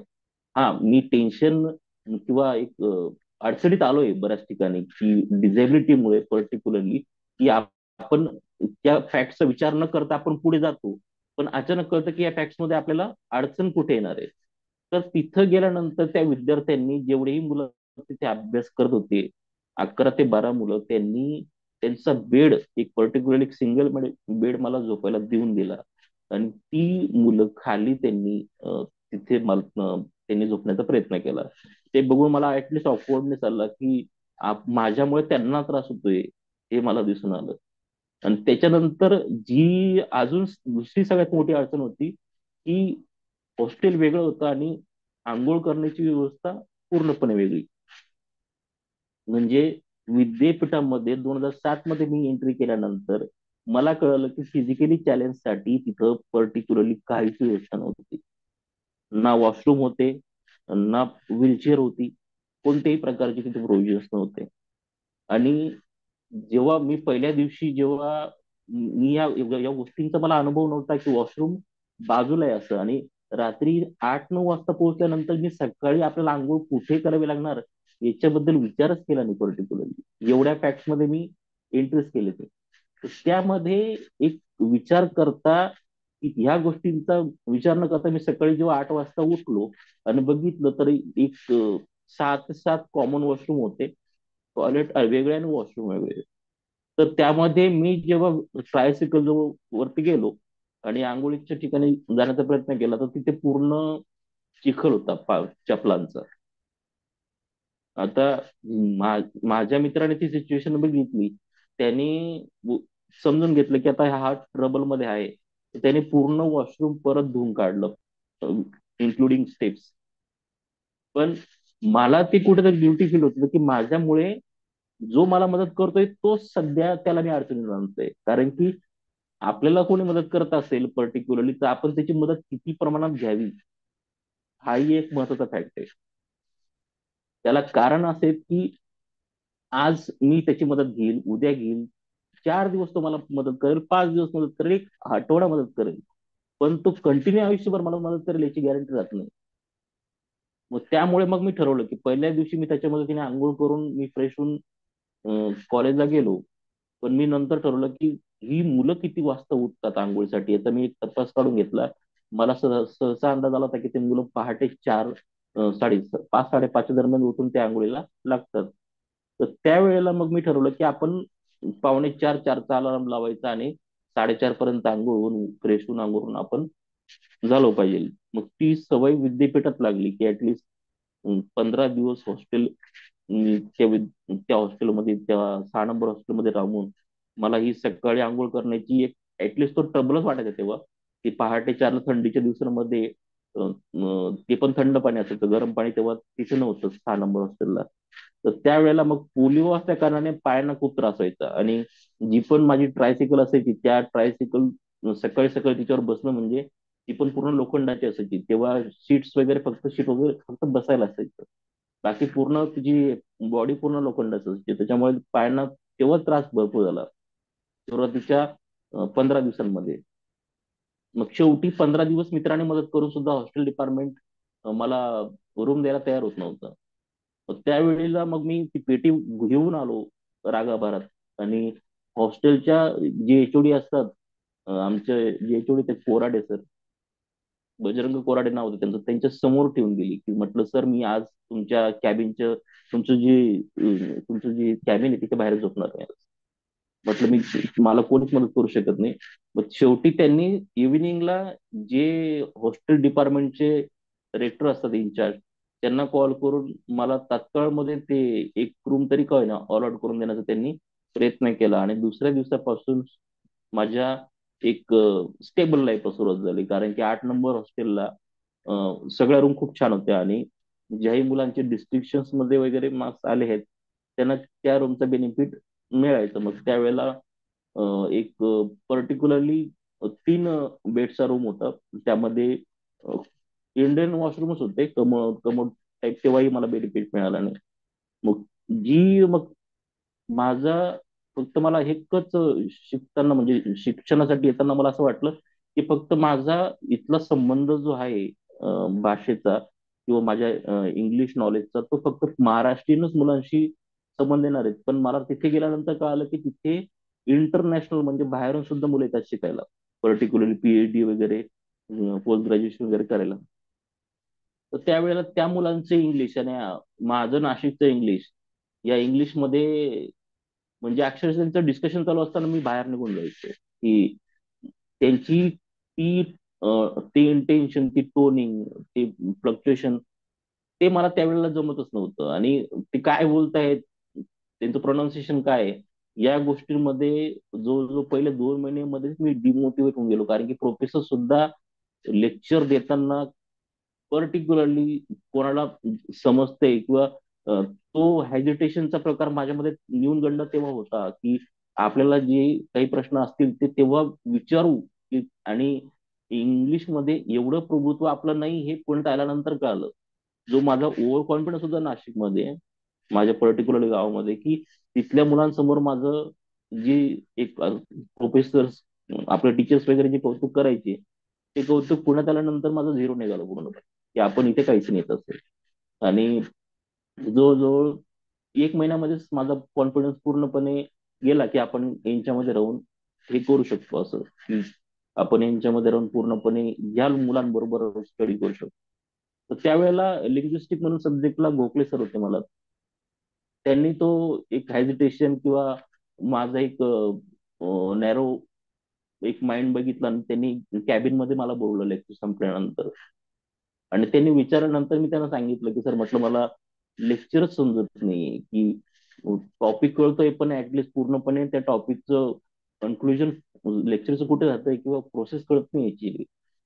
त्यांनी मला, त्यांच्याकडे तेव्हा आयपॅड होता जो आपण रेकॉर्डिंग साठी वापरतो, तो आयपॅड दिला त्यांनी. सगळ्या प्रोफेसर्स कडनं अप्रुव्हल पण दिलं लेक्चर रेकॉर्ड करायची. आणि तिथे हॉस्टेलमध्ये मित्राचा कम्प्युटर होता, तर त्या कम्प्युटरमध्ये मी तो डेटा सेव्ह करायचो, परत ऐकायचो, असं करत करत. कारण की फर्स्ट सेमिस्टर जे होतं त्याला आय थिंक मला 61% होते, आणि बाकीच्यांचे पर्सेंटेज बघितल्यानंतर मला कळून गेलं होतं की यांच्या पर्सेंटेज येईपर्यंत आपल्याला खूप इफोर्ट घ्यावे लागले त्या दृष्टिकोनातून. आणि दुसरी गोष्ट तिथे महत्वाची म्हणजे इंग्लिश डिपार्टमेंटला 7 ते 8 पायऱ्या होत्या वरती चढायला. आणि सुरुवातीला जून जुलै मध्ये मला एवढा काही स्ट्रगल आला नाही, कारण की तेव्हा पाऊस जास्त नसायचा विद्यापीठामध्ये. पण जुलै नंतरचा जो पिरियड आहे, जास्त पावसाळ्यामध्ये पोस्ट ग्रॅज्युएशन करणं तिथे जाऊन, कारण की व्हीलचेअर नसल्यामुळे मला ट्रायसिकल हॉस्टेल पासून तर आपल्या डिपार्टमेंट इंग्लिश डिपार्टमेंट पर्यंत मी याच्यावर जायचो ट्रायसिकलने. पण मध्ये सरकत सरकत जाणं, आणि मेन म्हणजे की इंग्लिश डिपार्टमेंट मध्ये टोटल आय थिंक 122 मुलांमध्ये मी फक्त एकटाच हँडिकॅप होतो माझ्या स्वतःच्या डिपार्टमेंटमध्ये. आणि गावाकडे एक 15 मुलांच्या क्राऊडमध्ये, 20 मुलांच्या, अराउंड 30 to 35 मुलांच्या क्राऊडमध्ये आपण बसताना हेजिटेशन करतो. तर एवढ्या हाय क्वालिफाईड मुलांसमोर सरकत जाताना एक थोडंफार न्यूनगंड वाटायचं. आणि त्यावेळेला कम्युनिकेशन डेव्हलप नव्हतं माझं, म्हणजे ऍटलिस्ट कोणाबरोबर जाऊन आपण एक फ्रेंडशिप मुलाबरोबर करावी एवढी लेवल नव्हती तेव्हा माझी. मग त्यावेळेला एक पर्टिक्युलरली एक विचार करता मी थोडक्यात मला ते म्हणजे आपण जेही 7 पायऱ्यांचा टप्पा जो चढायला लागायचा, त्यावेळेला 2 वेळा माझा हात फ्रॅक्चर झाला होता सटकताना. माझा हात सटकला आणि मनगटाला फ्रॅक्चर झालं होतं. तर आणि मध्ये जाताना माझी पॅन्ट पूर्ण चिखलाने भरून जायची. असं 4 ते 5 वेळा झालं. आणि नॅरो माइंडेड झाल्यामुळे आणि मला असं एक स्वतःबद्दल अशी तिरस्कार भावना यायची की आपण हे काय करतोय बुवा असं, की एक मुलांसमोर आपलं हसू होतंय. म्हणजे थोडक्यात मला माझ्याबद्दलच एक अशी तीव्र भावना यायची की बुवा आपण चुकीचं करत तर नाही ना, किंवा आपल्याकडे बघून म्हणजे ते हसत तर नव्हतेच बिचारे, पण मला असं वाटायचं की बुवा मी दुसऱ्यांसमोर माझं हसू होतंय, मी हे करतोय ना, हे हसू होतंय इतरांसमोर. तर त्या लेवलला ती गोष्टीचा एक पर्टिक्युलरली मी त्याच्यावरती एक सोल्युशन काढण्याचा प्रयत्न केला. मग तिथले जे टेलर्स होते विद्यापीठातले, त्यांच्याकडे आपली जी माझी जी म्हणजे माझा जो ड्रेसअप असायचा पॅन्ट वगैरे, त्या पॅन्ट वरती अजून एक एक्स्ट्रा पॅन्ट घालण्यासाठी मी त्यांच्याकडे एक बरमुडा शिवून घेतली मोठी लांब, ती मी जी जाताना घालून जायचो. आणि सर्कस मध्ये गेल्यानंतर तिथं ती बरमुडा मग चिकलाने भरलेली असेल ती काढून ठेवायचो आणि घरी आल्यानंतर परत धुवून ठेवायचो, म्हणजे सकाळपर्यंत मला ती रियुजेबल होऊन जाईल. पण पर्टिक्युलरली हे चालू असताना मित्रांना ती माझी सिच्युएशन बघितल्या गेली नाही. बऱ्याच जणांनी मला ऑफर केलं की तू हॉस्टेललाच थांब, आम्ही नोट्स तुला आणून देतो. मग माझ्या जेही काही असे मित्र होते त्यांना अशी अच्छा त्यांना असं वाटायचं की याला कुठे मदत करता येईल. त्यांनी एचओडीशी जाण्याचा सांगण्याचा प्रयत्न केला की सर याला आपण व्हीलचेअर देऊ शकतो. मग एचओडींनी व्हीलचेअर साठी तिथे संचेती म्हणून एक डिपार्टमेंट आहे, त्या संचेती हॉस्पिटलचं जर अप्रुव्हल मिळालं तरच विद्यापीठामार्फत ती रोटरीकडनं ती व्हीलचेअर यायची तेव्हा. तर त्यावेळेला मी तो अं, विद्यार्थी कल्याण मंडळामध्ये तो अर्ज भरायला गेलो. एचओडीने सांगितलं मला की तो अर्ज भरून ये, जेव्हा त्यांनी अप्रूव्ह करून येतील तेव्हा तुला व्हीलचेअर मिळून जाईल. तर व्हीलचेअर तो फॉर्म भरण्यासाठी गेलो मी विद्यार्थी कल्याण मंडळामध्ये. तर तिथले पठारे सर म्हणून होते त्या मंडळाचे, जे तो फॉर्म वगैरे जो सबमिट करून घ्यायचे. आता मी नाशिकचा प्रॉपरली आणि त्या आय थिंक त्यांच्या वर्कलोड मध्ये कुठेतरी डिस्टर्ब असतील ते. तर मी त्यांना सांगितलं की सर म्हटलं मला व्हीलचेअरचा फॉर्म भरायचा आहे, तर म्हटलं तो फॉर्म द्या मी फिलअप करून देतो. तर त्यांनी एकदम हेक्टिक भावनाने मला विचारलं की कुठला रे तू. म्हटलं नाशिकचं. म्हणे नाशिकला कॉलेज नाही का, इथे कशाला आले म्हणे मरायला. आता त्यावेळेला मला त्यांना काय आन्सर करावं कळतच नव्हतं. आणि त्यांनी जी जे एक उच्चार वापरले त्यामध्ये अ, मलाही असं वाटलं की आता त्यांचा हा प्रश्न बरोबरच आहे की मी इथे कशाला आलोय म्हणायला, कारण की त्या गोष्टीचं उत्तर माझ्याकडे तेव्हा नव्हतंच पर्टिक्युलरली. तर तो फॉर्म घेतला, त्यांची ते उद्गार ऐकून सुद्धा पचून सुद्धा. आणि फॉर्म फिलअप केल्यानंतर जेव्हा मी परत हॉस्टेलला गेलो, तेव्हा मी त्यांचे शब्द मला प्रत्येक वेळ आठवायचे की म्हणजे एक मला असं वाटायचं की आपली लाईफ फक्त एक पर्टिक्युलरली कोणी येतंय आणि आपल्याला फक्त एक नॉलेज किंवा एक उद्गार देऊन जाते फक्त बस. म्हणजे त्याबद्दल मग त्या लेवल माझ्या लाईफमध्ये मी अजिबात सॅटिस्फाय नव्हतो. मग त्यावेळेला मी ऑगस्ट मध्ये मी व्हीलचेअरला अप्लाय केला होता. मला ऑक्टोबर पर्यंत व्हीलचेअर मिळाली नाही. मी पूर्ण पावसाळा माझा सरकत 2-3 वेळा फ्रॅक्चर होऊन लेक्चरला जाऊन ते लेक्चर अटेंड करून.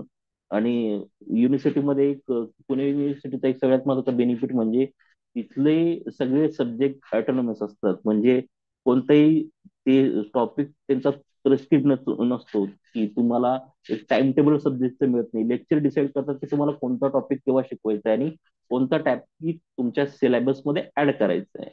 त्याच्यामुळे पुढचं प्रिपरेशन करताही येत नाही मुलांना की एक्झॅक्टली काय असतं काय नाही. आणि इथं एक पर्टिक्युलरली बेनिफिट तो मिळाला की प्रत्येक विषयावरती एक तयारी करण्याची एक संधी मिळाली. आपल्या महाराष्ट्रामध्ये सध्या आपले जरी मुलांना स्कॉलरशिप मिळाली, स्कॉलरशिप प्रोव्हाइड करणारे डिपार्टमेंट ते कोणी असू दे, ते सहसा त्यांची म्हणजे शिक्षणाची प्रगती किंवा किती करतायत कसे करतायत ते जाणून घेत नाही. पण माझ्या बरोबर जे इराकचे जी मुलं होते त्यांना इराकच्या गव्हर्नमेंटने स्कॉलरशिप देऊन ज्यांना इराणच्या पण मुलांना इथं पाठवलं होतं, त्यांची थेसिसच्या वेळेला थेसिसचं जे प्रेझेंटेशन असतं त्यावेळेला त्यांचे काउन्सिलर इथे चेक करायला आले पुणे विद्यापीठामध्ये की ते मुलं कसे प्रेझेंटेशन करतायत. ऍक्च्युली त्या मुलांचं प्रेझेंटेशनच्या अगोदर माझं प्रेझेंटेशन होतं. प्रेझेंटेशन झाल्यानंतर जेव्हा मध्ये ब्रेक झाला त्यांनी बघितलं की मी सरकत सरकत चाललोय बुवा, तर त्यांनी परत जाऊन माझ्या एचओडींना विचारलं की या मुलाला तुम्ही व्हीलचेअर देऊ शकतात, तर ती आतापर्यंत का बरं मिळत नाहीये. तो अशा कंडिशन मध्ये सुद्धा जातोय सरकत सरकत, तर तुम्ही याच्यावरती विचार करायला हवा असं. आता या गोष्टी माझ्या बॅकग्राऊंडला घडल्या, त्या मित्रांकडनं मला कळाल्यानंतर तर एचओडीने पण त्यांना सांगितलं की त्याचा आम्ही फॉर्मची प्रोसेस वगैरे करून दिली, पण अजूनही त्यांना रोटरी क्लब कडनं कोणतीही ऑफर व्हीलचेअर मिळाली नाही असं. तर त्यावेळेला मग त्या काउन्सिलर यांनी जे मी फर्स्ट इयरला असताना माझ्या डिपार्टमेंट मधील काही मुलांना बोलून घेतलं आणि सांगितलं की नटवरला परत तुम्ही 7:30ला तुम्ही हॉस्टेल एक डिपार्टमेंटला बोलून घ्या, आपण त्याला सरप्राईज देऊ. मग ते सरप्राईज त्यांनी मित्रांना सांगितलं. मग ते जेव्हा मुंबईला गेले एअरपोर्ट वरती, तर जाण्या अगोदर त्यांनी त्यांच्या ड्रायव्हरला एक व्हीलर खरेदी करून दिली होती आणि ती त्यावेळेला 18,000ची असेल.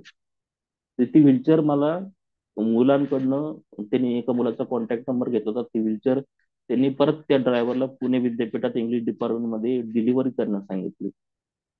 ती व्हीलचेअर मला 7:30-8च्या दरम्यान मुलांकडनं ते सरप्राईज मिळालं. मुलांनी मला सांगितलं की त्यांनी एफर्ट घेऊन ती व्हीलचेअर तुला मिळवून दिली असं. तर तेव्हा माझ्या एज्युकेशनला एक खूप मोठा योगदान मिळालं, कारण की व्हीलचेअर असल्यामुळे मी एक बिनधास्तपणे लायब्ररीत जायचो. म्हणजे एक गती मिळाली माझ्या स्पीडअप त्यावेळेला. तर मग त्याचा बेनिफिट मला असा मिळाला की सेकंड इयरचा जो रिझल्ट लागला माझा, त्याला मला 86% होते. आणि तिथे तेव्हा कुलगुरू होते डॉक्टर अडसूळ सर, पुणे विद्यापीठामध्ये. तर सेकंड सेमिस्टरचा रिझल्ट डिक्लेअर केल्यानंतर तिथे आयोको हॉल आहे. आयोको हॉलमध्ये प्राईज डिस्ट्रीब्युशन असतं, म्हणजे हँडिकॅप कोट्यामध्ये कदाचित त्यावेळेला मलाच जास्त पर्सेंटेज असल्यामुळे माझं पण त्या लिस्टमध्ये नाव होतं. तर आता प्रत्येक डिपार्टमेंटच्या मुलांना कुलगुरूंनी सत्कार करण्यास सुरू केला. आणि आर्ट्स मध्ये असल्यामुळे इंग्लिश डिपार्टमेंटचा number I think second last किंवा थर्ड लास्ट असेल. तर माझा जेव्हा नंबर आला तेव्हा अडसूळ सरांनी जोही सत्काराची जी मोहीम आहे ती पठारे सरांना दिली. म्हणजे ज्यांनी मला विचारलं की तुम्ही पुण्यात कशाला मरायला आले, त्यांना सांगितलं की व त्यांना मला सत्कार करायची त्यांना सांगितलं की तुम्ही याचा सत्कार करा. आता बॅकग्राऊंडची स्टोरी कुलगुरूंना काहीच माहिती नाही त्याच्यामध्ये, की आणि मी त्यांच्याकडे बघतोय आणि ते माझ्याकडे बघतायत की आता ह्या मुलाला आपण हे उद्गार वापरले आणि त्याला पारितोषिक आपल्याला द्यावं लागतंय. तर पर्टिक्युलरली त्या लेवलला मी त्यांची तेवढी ऑनेस्टी मान्य करेल की त्यांनी मला ते प्राइस डिस्ट्रीब्यूट करण्या अगोदर त्यांनी ते स्टेजवर गेले. त्यांनी ते सांगितलं की मी नटवरला 4-5 महिन्यापूर्वी असं बोललो होतो की तुम्ही कशाला येत आहेत बुवा इथं, मरायला आलेत का असं. तर त्याचं तो मरायला आलाय कशाला आलाय त्याचं हे प्राइस, हे this is the price is the answer for the same. ते त्यांनी तिथे त्यांची ते चूक पण मान्य केली ऑन द स्टेज. एवढ्या मोठ्या स्टेजवरती त्यांनी माफी पण मागण्याचा प्रयत्न केला. मग त्यावेळेला एक समाधानी एक स्टेज आलं की नाही आपण एज्युकेशन फील्ड मध्ये चांगलं करतोय असं. एज्युकेशन माझं मास्टरचा तो कालावधी पूर्णपणे पार केल्यानंतर मग वडिलांची इच्छा होती की मी एक कॉम्पिटेटिव्ह एक्झाम वगैरे देऊन त्यावेळेला एक जॉबसाठी प्रयत्न करावा असं. पण माझा पर्टिक्युलरली कॉम्पिटेटिव्ह एक्झाम मध्ये जास्त रस नसल्या कारणाने मी अल्टरनेटिव्ह ऑप्शन शोधण्याचा प्रयत्न केला की मला काय करता येईल असं त्याच्यामध्ये. आणि पर्टिक्युलरली जी व्हीलचेअर मला काउन्सर कडनं मिळाली होती, माझे सगळे मित्र म्हणत होते की तू ती घेऊन जा असं. पण मी ती युनिव्हर्सिटीमध्ये सोडली, कारण की माझ्या नंतर जर का एखादा दुसरा हँडिकॅप व्यक्ती आला त्या ठिकाणी, तर माझी अजिबात इच्छा होती की त्यांनी तो परत 6 ते 7 महिन्याचा पिरियड ते व्हीलचेअर घेण्यासाठी करावा. आणि ती पण मिळेल त्याला, किंवा त्याला व्हीलचेअर देणारी व्यक्ती कोणी मिळेल याची गॅरंटी त्यावेळी राहील अशी मला वाटत नव्हती. त्यामुळे ती व्हीलचेअर मी तिथे सोडून तेव्हा मला कोल्हापूरमधील संस्था हेल्पर्स ऑफ द हँडिकॅप या संस्थेबद्दल माहिती मिळाली होती. तर मग मी ठरवलं की डायरेक्टली जाऊन आपण भेटावं. माझ्याकडनं चूक काय झाली की मी न सांगता गेलो डायरेक्टली, की मी सगळं ठरवलं की आपण जाऊन त्यांच्याबरोबर एक बघूया तिथलं ऍटमॉस्फिअर, पोस्ट ग्रॅज्युएशन करता येतं किंवा आपलं काहीतरी काम करता येतं तर मी संस्थेला व्हिजिट करण्याचा प्रयत्न केला. मी आय थिंक पुण्यावरून निघालो असेल बसने, म्हणजे माझ्याकडे व्हीलचेअर नसताना मी सरकत सरकत बसमध्ये चढलो. माझ्याबरोबर एक बॅग होती, एक स्मॉल अजून एक बॅग होती. एवढं सामान घेऊन मी संस्थेकडे निघालो. पण बसमध्ये रस्त्यामध्ये पंक्चर झाल्यामुळे अराउंड मला असं वाटतं की 6:30 ते 7 पर्यंत मी कोल्हापूर बस स्टँडला पोहोचलो. आणि तिथून तो हॉस्टेलला जाण्याचा जो माझा जो पिरियड तो डिले झाला ऑटो न मिळाल्यामुळे. तर आता इथेही मी सिरीज घेतली एक प्रकारे, की मी ठरवलं की मी एका दिवसात जाऊन पोहोचेल विदाऊट, म्हणजे त्यावेळेला टेलिफोन कम्युनिकेशन एवढं डेव्हलप नव्हतं. 2010 2011 ला म्हणजे माझ्याकडे तरी डेव्हलप नव्हतं जास्तीत जास्त. मग त्यावेळेला मी न सांगता गेलो. कोणत्याही प्रकारे संस्थेला कल्पनाच दिलेली नव्हती की मी तिथे व्हिजिटला ऍटलिस्ट किंवा संस्थेला भेटण्यासाठी किंवा मला काही काम मिळेल काही चेक करण्यासाठी मी जाईल. आणि माझी मनापासून इच्छा होती की as a being physically challenge person, की आपण पण यामध्ये ऍटलिस्ट काय करतात संस्था किंवा संस्थेमध्ये काय करता येईल काय नाही, आपल्या अपंगत्वाबद्दल किंवा अजून काही याच्यामध्ये काही अजून ऍडव्हान्टेज आहेत का आपल्याला काम करण्यासाठी. तर त्यामुळे माझी आधीपासून इच्छा होती की एक संस्थेला व्हिजिट करून आपण एक बॅकग्राऊंड इन्फॉर्मेशन किंवा ऍटलिस्ट आपल्याला काही करता आलं तर आपण ते करण्याचा प्रयत्न करावा. तर मग मी तिथं पोहोचण्याचा प्रयत्न माझा तिथं संस्थेमध्ये पोहोचतानाच 8:30 झाले. आता 8:30 झाल्यामुळे संस्थेचे रूल खूप स्ट्रिक्ट होते तेव्हा, की आफ्टर 8 o'clock एंट्री नसायची. आणि तेव्हा संस्थेमध्ये डॉक्टर सुनीता पवार ह्याच तिथल्या इन्चार्ज होत्या त्यावेळेला. तर त्यावेळेला त्यांनी एक तो क्लॉज क्लिअर करून दिला की तुम्ही इथे थांबू शकणार नाही. आणि त्यांनी माझ्यासाठी अप्रूव्हल घेण्यासाठी तिथले जे अजून हेड होते संस्थेचे, अजिज हुरजुक, मान्य अजिज हुरजुक सर, यांनाही कॉल करून अप्रूव्हल घेण्याचा प्रयत्न केला. पण ऍक्च्युली एक अपरिचित व्यक्ती हॉस्टेलमध्ये अचानक रात्री येते हे कोणासाठी एक गोंधळ करण्याचीच परिस्थिती असेल तेव्हा. तर त्यांनी ते एकदम क्लिअर केलं की नाही, तुम्ही उद्या सकाळी ऑफिसला येऊन 9 वाजता भेटू शकतात. जे त्यांचं ताराबाई पार्क मध्ये ऑफिस आहे तिथं, आणि बाकीच्या प्रोसेस झाल्यानंतर मग ते ठरवतील की मला काय मदत करतील किंवा मी त्यांची काय मदत करू शकतो त्या दृष्टिकोनातून. मग त्यावेळेला आता माझ्याकडे इनबिन मी 600 ते 700 रुपये घेऊन निघालो. त्याच्यामधलं तिकीटच मला असं वाटतं 300 350 रुपयाचं. आणि स्टेशन पासून तो हॉस्टेल पर्यंत 150 ते 200 रुपये अभिजित काका जे ड्रायव्हर होते त्यांनी घेतले, अभिजित दादांनी. आणि तिथं सोडल्यानंतर म्हणजे मी माझं तेवढं नशीब की मी तिथे जेवढ्याही गोष्टी डिस्कस केल्या तेवढ्या रिक्षामध्ये बसून डिस्कस केल्या. आणि त्यावेळेला जेव्हा मला कळालं की आता मला हॉस्टेलमध्ये एंट्री मिळणार नाही किंवा मला इथे राहायची व्यवस्था माझी होणार नाही असं, मग मी अभिजित दादांना सांगितलं की मला तुम्ही बस स्टँडवर सोडून द्या. आता जो जो तो हॉस्टेलच्या बस स्टँडचा प्रवास असेल आय थिंक मला असं वाटतं की 3 ते 4 किलोमीटरचा. I think more than 5 kilometre असेल. अर्धा प्रवास होताना मी शांत आणि तेही शांत. आता मला कळत नव्हतं. त्यांनी मला अर्धा प्रवास झाल्यानंतर विचारलं की तुम्ही बस स्टँडवर का बरं चालले. म्हटलं माझ्याकडे बाहेर हॉटेलमध्ये थांबण्यासाठी पैसे नाही आहेत. यांनी सकाळी बोलवले त्याच्यामुळे, आणि मीही माझी चूक मान्य करतो की मी न सांगता आलोय असं. त्यावेळेला पर्टिक्युलरली त्या स्टेजमध्ये की त्यांनी एक ह्युमॅनिटी किंवा त्यांचं खूप मनाचं मोठेपणा झालं. त्यांनी सांगितलं की तुम्ही एक काम करा, तुम्ही माझ्या घरी मुक्काम करा. म्हणजे मी रिस्क सिच्युएशन मध्ये घेऊन सुद्धा तिथे त्यांनी मला खूप मदतीचा आधार दिला. ते अजूनही माझ्या कॉन्टॅक्टमध्ये आहेत. तर ते त्यांच्या घरी घेऊन गेले. त्यांची 2च खोलींची रूम, एक रूम ते दोघं हजबंड आणि वाईफ राहतात, ते दुसऱ्या रूम मध्ये त्यांचा भाऊ स्टडी करायचं कॉलेजचं वगैरे. त्यांनी भावाला सांगितलं की तू आजचे दिवस बाहेर जाऊ.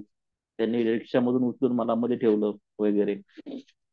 मग दुसऱ्या दिवशी माझा जो इंटरव्ह्यू वगैरे असेल तो पीडी सरांनी घेतला माझा. आणि पीडी सरांचा पहिला परिचय तिथे हॉस्टेलमध्ये जो ऑफिस आहे ताराबाई पार्क मध्ये हेल्प ऑफ द हँडिकॅपचं, तिथे आला.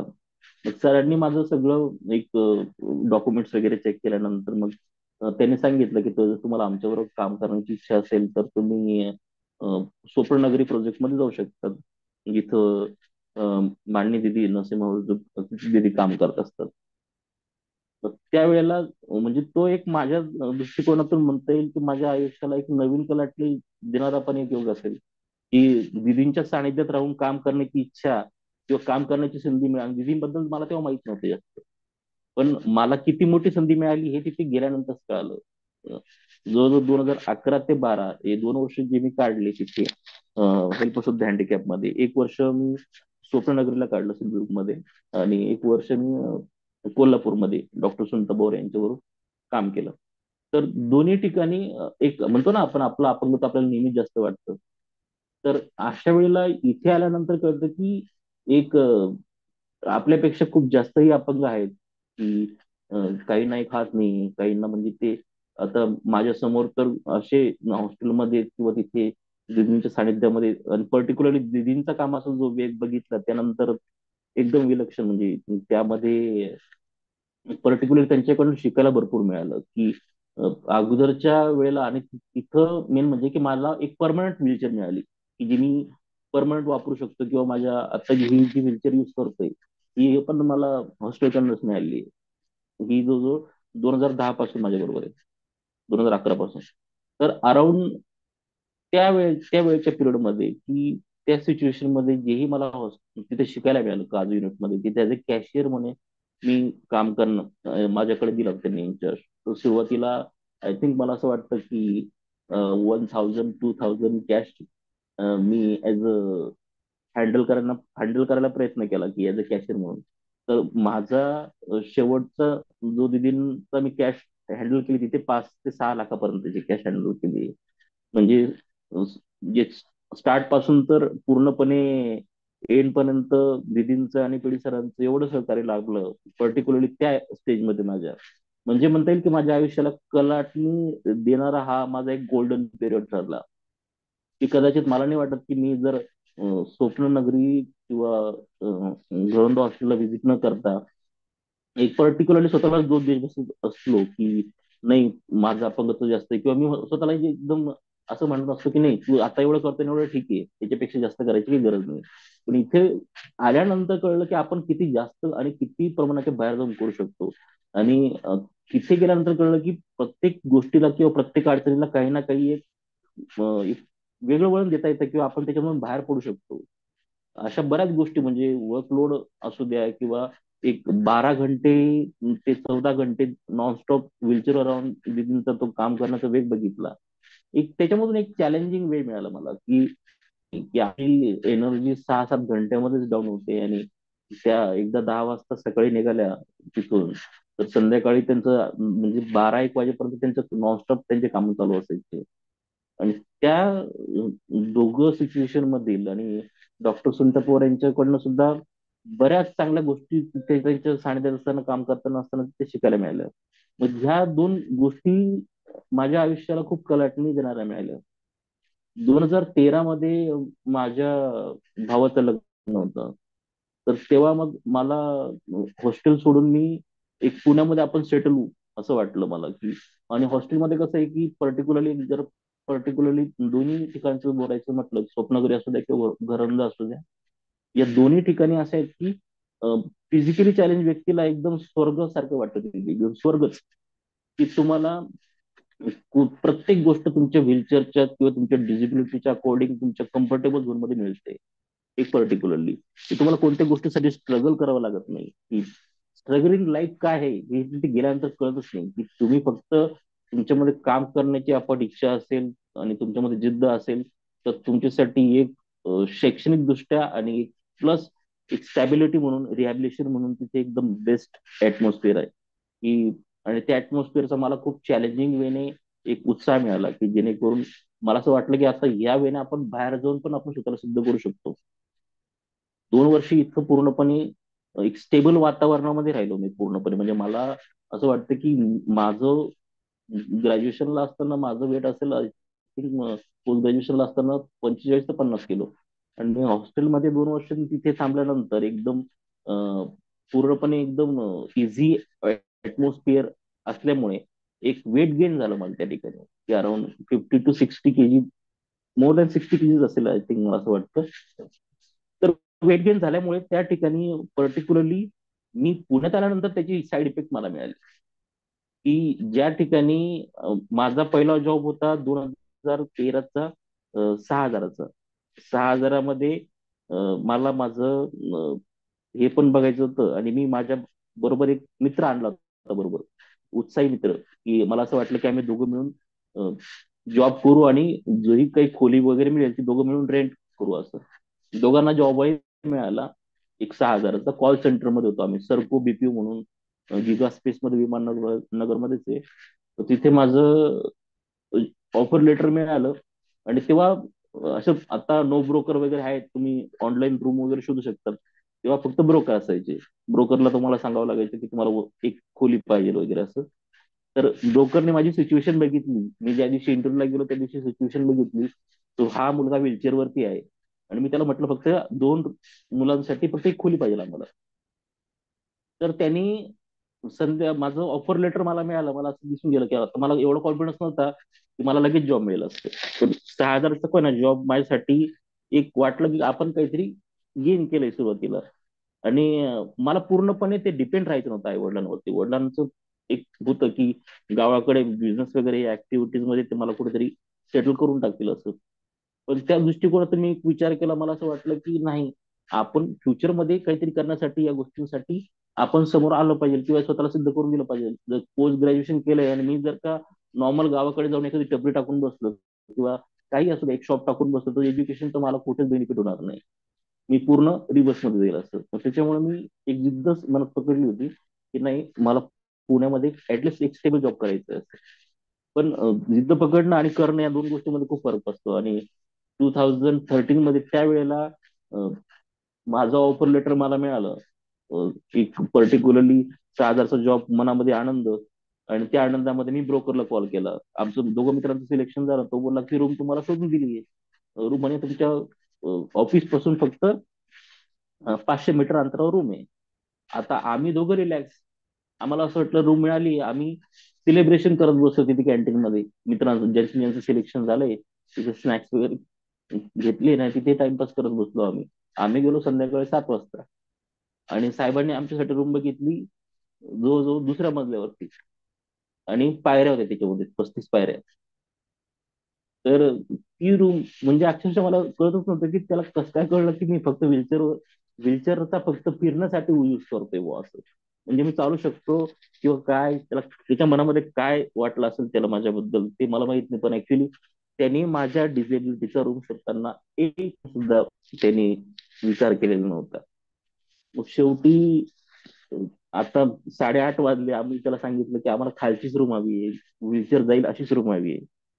तर पर्टिक्युलरली त्या स्टेजमध्ये तो आम्हाला हेल्प करू शकेल अशी त्याची सिच्युएशनच नव्हती. तो बोलला की अरे, तुमच्या आपण करून विचारच केला नाही, मला दिसलं की तुम्ही व्हीलचेअर आहात, पण मी ही रूम शोधताना मला कुठेही असं आलं नाही. आणि म्हणे पहिल्यांदा माझ्या लाईफमध्ये आलं होतं की मी एक डिसेबल व्यक्तीसाठी रूम बघतोय असं. मग ती जी रात्र आहे ती, एक चुलत भाऊ राहतो इथून, पुणे विद्यापीठ असं, सॉरी विमाननगर पासून 35-40 किलोमीटर अंतरावरती. त्याला कॉल केला. मग त्याने आम्हाला एका रात्रीसाठी त्याच्या घरी घेऊन गेला तो. आणि परत दुसऱ्या दिवशी आणून ऑफिसला सोडलं, कारण की जॉईनिंग नेक्स्ट डे ची होती माझी फक्त. मग नेक्स्ट डे ची जॉईनिंग असताना पर्टिक्युलरली त्या लेवलमध्ये की ती जी जॉईनिंग आहे ती जॉईनिंग करून आम्हाला वाघोलीला वन एक रूम किचन मिळालं.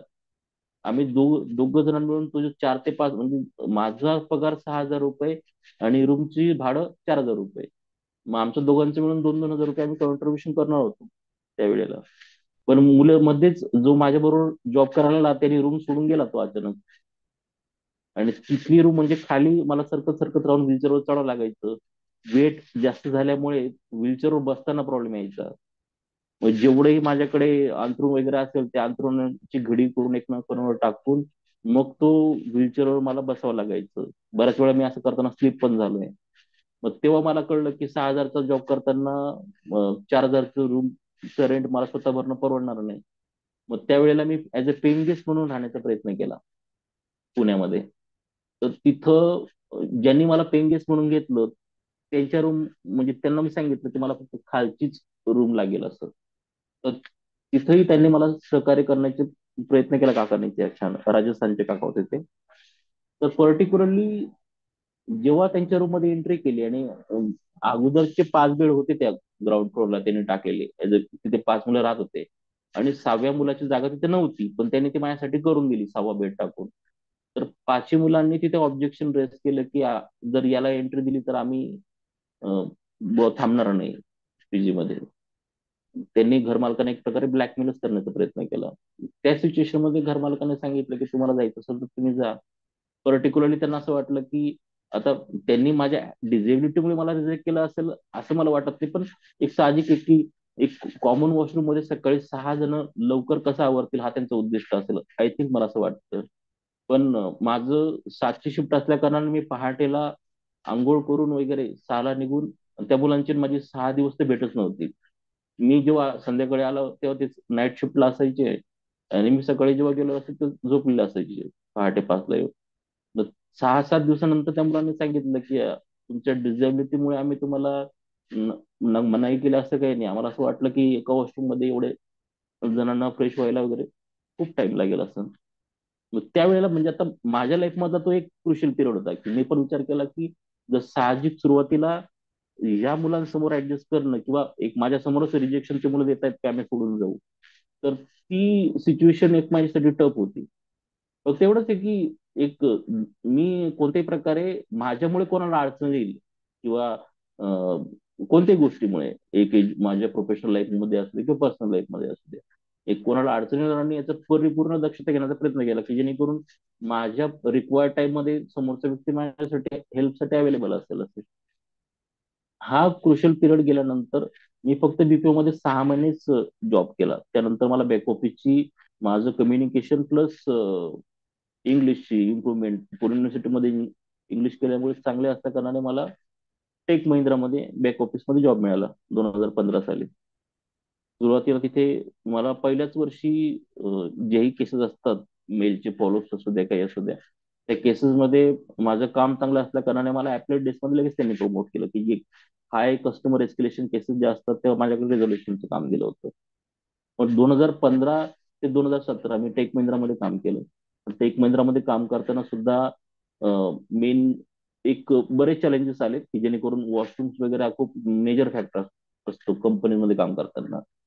आणि तो मेजर फॅक्टर इथे कन्सिडरेशन मध्ये येणं खूप आवश्यक आहे, कारण की पर्टिक्युलरली पुण्यामधली जी सगळे वॉशरूम आहेत, एक फ्लॅटचे असू दे की कोणते असू दे, ते पर्टिक्युलरली 27 ते 28 इंचचे दरवाजे असतात त्यांचे.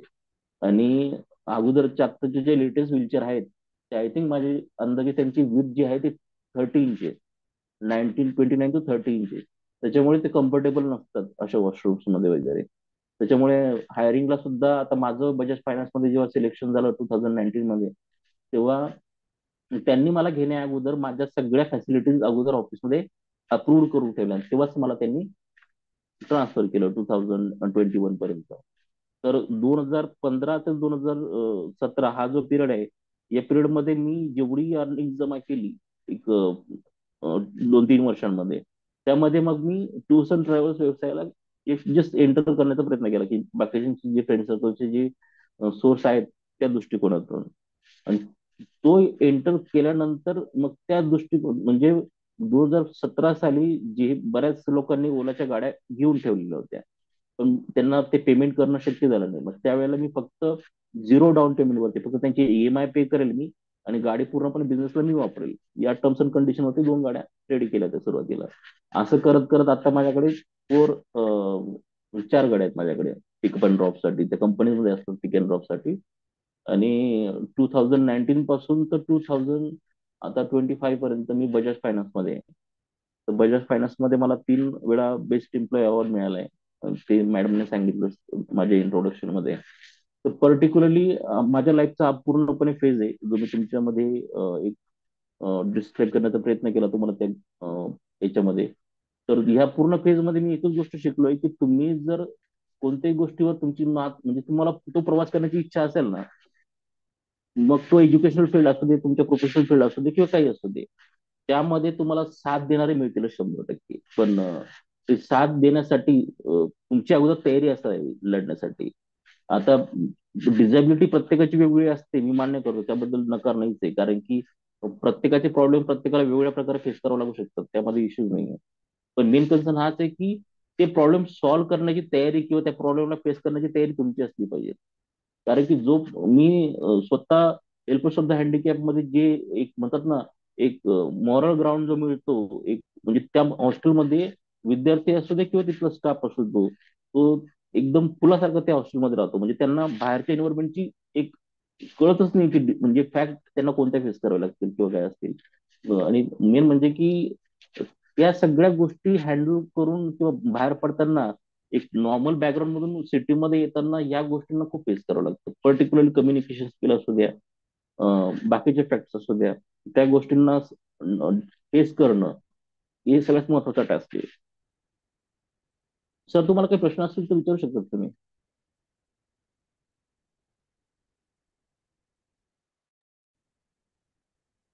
नटवर सर, खूपच प्रेरणादायी प्रवास आहे तुमचा.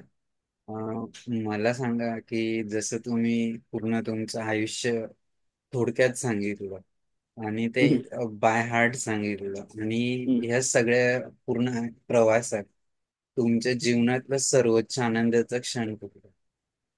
माझ्या जीवनातला आता जर तुम्ही म्हटला सर्वोच्च आनंदाचा क्षण, तर मी आता सध्याचा एक क्षण सांगू शकतो तुम्हाला. आता जस्ट 2025 मध्ये मी रत्नागिरीला गेलो होतो. ऍक्च्युली आपण म्हणजे as a being physically challenge, मी माझ्या आयुष्यात कधी विचार केला होता की मी आपण पॅराग्लायडिंग किंवा जे पॅरासेलिंग म्हणतात ते आपण करू शकतो, किंवा तो म्हणजे एक थ्रिलिंग ऍटमॉस्फिअर होतो. माझ्या आयुष्यामध्ये मी कधीच असा ऍटमॉस्फिअर कधी एन्जॉय करू शकेल याचा विचारही कधी केला नव्हता. आणि ते फक्त शक्य झालंय जे आमचे जे म्हणजे माझे गुरु पण म्हणता येईल, सादिक नाकाडे नाकाडे सर, की त्यांच्या आणि त्यांचे जे बंधू आहेत समीर नाकाडे यांच्यामुळे झालं. कारण की जवळजवळ 1,000 फुटाच्या उंचीपर्यंत तिथे आपले पॅराग्लायडिंगची ऍक्टिव्हिटीज आहेत तिथं रत्नागिरीला. तर त्यांच्या कॉन्टॅक्टमुळे तर मला एन्जॉय करता आला. त्यांनी मला सुरुवातीला मी तयारीच दाखवली नव्हती तो एन्जॉय करण्याची, कारण की सुरुवातीला भीती खूप वाटायची. पण तो एक थ्रिलिंग ऍटमॉस्फिअर होता. आणि दुसरा की तिथे एक रत्नदुर्गगड आहे रत्नागिरीला. तो पण त्यांच्या बंधूंमुळे तो पूर्ण मला एक्सप्लोअर करायला मिळाला. की पूर्ण स्वतः त्यांनी मला व्हीलचेअर वरती घेऊन गेले. माझा मित्र पण होता एक सोबतीला. मला ऍक्च्युली फिरायची खूप आवड आहे. म्हणजे लहानपणापासून मी, म्हणजे माझ्या जीवनामध्ये मला असं वाटतं ग्रॅज्युएशन पर्यंत मी अराउंड मोजके फक्त नातेवाईकांच्या घरी गेलो असेल, एक खूपच स्पष्टपणे म्हणायचं झालं. बाकी फिरणं वगैरे म्हणजे आता आई वडील सुद्धा लहानपणापासून म्हणजे याला त्रास होईल या गोष्टींचा, त्याच्यामुळे तेही मला कुठं आवडच करायची की जेणेकरून बुवा काही पिझ्झा वगैरे होता का म्हणे ट्रॅव्हलिंग मध्ये वगैरे. मग त्याच्यामुळे मी खूप मिस केलंय. मग त्याच्यामुळे मला जेव्हाही वेळ मिळतो किंवा माझ्या जेवढाही पेड लीव्ह वगैरे अर्न होतात, तर तेवढं त्याचा बेनिफिट मी याच्यासाठीच करण्याचा प्रयत्न करतो की जेणेकरून व मला त्या गोष्टी मी आता मिस आउट करता कामा नये. ते मोमेंट मी आता लाईफ मध्ये कॅप्चर करण्याचा प्रयत्न करतो. आणि त्यामध्ये हा एक एक महत्वाचा क्षण होता फेब्रुवारी 2025 मधला, की सादिक सरांच्या मदतीमुळे आणि समीर सरांच्या मदतीमुळे तो एक रत्नदुर्ग गड मला एक्सप्लोर करायला मिळाला. आणि त्याचबरोबर एक हवेत पण उंच मारायला मिळाली एकदम छानपैकी. सर, याच्या अगदी विरुद्ध तुमच्या जीवनातला एकदम वेदनादायी क्षण, पेनफुल मोमेंट. पेनफुल मोमेंट असे बरेच आहेत, पण एकदम खूपच वेदनादायक क्षण जर म्हटला तर मी पुणे विद्यापीठात असताना म्हणजे तिथे शिकत असताना मला गावी जाण्यासाठी एक मात्र ऑप्शन होता फक्त ट्रेन. आणि ट्रेनने जाण्यासाठी जरी माझ्याकडे हॉस्टेलची विचार होती ती पण मी घरी घेऊन जाऊ शकत नव्हतो, कारण की ती मला काउन्सिलरने दिलेली होती. तर त्यावेळेला मग मी काय करायचो की माझ्याकडे मला अ, जोही कोणी मित्र असेल किंवा काय असेल तर मी रिक्षात बसून द्यायचो तुम्हाला. आणि तिथे कुली उतरून घ्यायचे. 300-400 रुपये घ्यायची, कुली उतरून घ्यायची.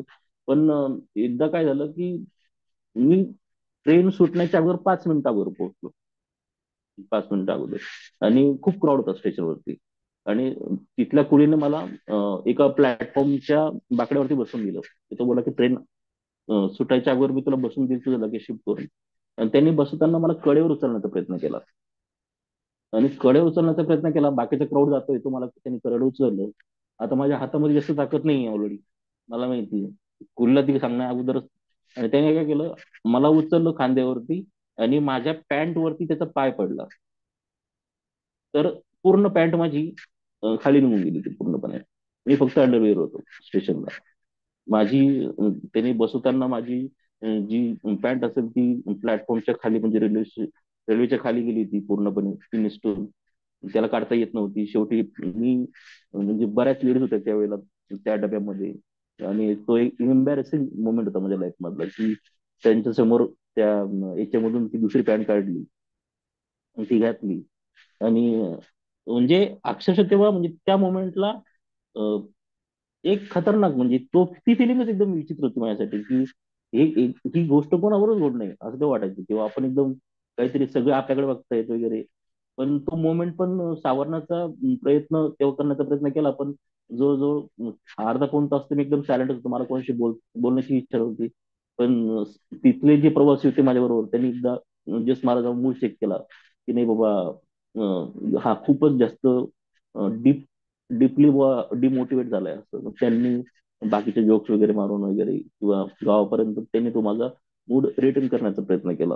हा एकदम सगळ्यात घाण प्रसंग होता माझ्या लाईफ मध्ये घडलेला.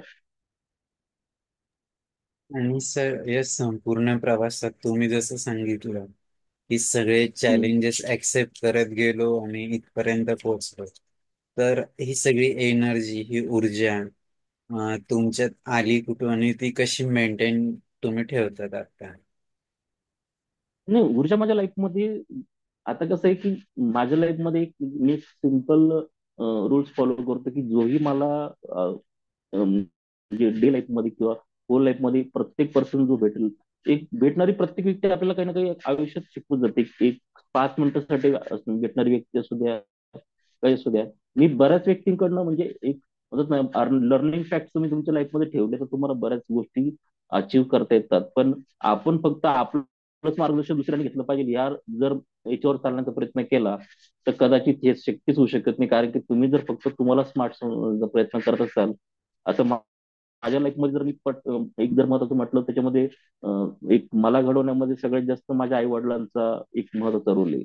की त्यांच्याकडनं ती ऊर्जा खूप मला जास्त मिळाली. कारण की जर त्या दोघांनी ती मोटिवेशन माझ्याबद्दल ते ठेवलं नसतं, त्यांच्याऐवजी जर मी एखाद्या नॉर्मल फॅमिलीच्या लाईफ मध्ये राहिलो, एक नॉर्मल परिवाराच्या लाईफ मध्ये असतो, त्यांनी जर माझ्या शिक्षणाबद्दल एवढे ते सिरियसली नसते, तर कदाचित मला नाही वाटत की मी या स्टेजला या 2 BHK च्या फ्लॅटमध्ये मी आता ही आयुष्य जे मी स्वतः आता जे म्हणजे स्वतःच्या बळावरती मी आता जगतोय, ते जगू शकलो नसतो. मी कदाचित कुठे वेगळ्याच याच्यामध्ये इन्व्हॉल्व्ह राहिलो असतो, किंवा वेगळ्याच एक नॉर्मल लाईफ मध्ये मी त्या गोष्टी एक सेटल करण्याचा प्रयत्न केला असता. त्यानंतर माझ्या लाईफ मध्ये सगळ्यात महत्वाचा रोल अजून दुसरा दिदी झाले, नसीमा दिदी झाल्या, पी देशपांडे सर झाले. या म्हणजे एकदम स्पिरिच्युअल व्यक्ती, म्हणजे यांच्याकडनं एनर्जी एवढी जास्त मिळते. डॉक्टर पवार झाल्या, सादिक नाकडे सर, एकदम म्हणजे मी त्यांना आतापर्यंत मी त्यांच्याकडे जवळजवळ रत्नागिरीला माझे त्यांच्याकडे जवळजवळ 5 ते 6 चक्कर झाले असतील. पण मी त्यांना आतापर्यंत डाऊन एनर्जी मध्ये कधीच बघितलेलं नाही. म्हणजे माझ्यापेक्षा जर अजून कोणी इन्थुजियास्टिक व्यक्ती असेल, की एकदम एनर्जी लावून काम करणार, तर म्हणजे मी कधी कधी विचार करतो त्यांची बॅटरी कवर डाऊन होत नाही, अशी गोष्ट झाली आहे. म्हणजे ह्या व्यक्तींकडनं मला म्हणजे मी कधी कधी माझ्या लाईफ मध्ये असं जरी असं वाटलं ना मला कधी, की बाबा आपण कुठेतरी अजून एक असं कुठेतरी असा फेज अडकलाय किंवा काय असतंय, तर मी सरळ नाकाळे सरांना व्हिजिट करायला जातो. त्यांच्याकडनं बरीच मला एक पॉझिटिव्ह वाईब जे असतात ना, ते मिळतात. एक खूप छान एक सपोर्टिंग कार्य असतं त्यांचं सुद्धा त्याच्यामध्ये. त्याच्यामुळे माझ्या म्हणजे या लोकांशी माझा मी म्हणतो काय 2-3 वर्षामध्ये एका वर्षामध्ये 2-3 वेळा कॉन्टॅक्ट होत असेल. पण एक माझ्या पूर्णपणे लाईफ वरती प्रभुत्व यांचं आहे. म्हणजे एक पॉझिटिव्ह पणा त्यांच्याकडनं मला खूप जास्त मिळतो. खूप छान सर. आम्ही अं, अशोक बांसे सरांना विनंती करतो की त्यांनी बोलावं नंतर डॉक्टर सुनीता मॅडम.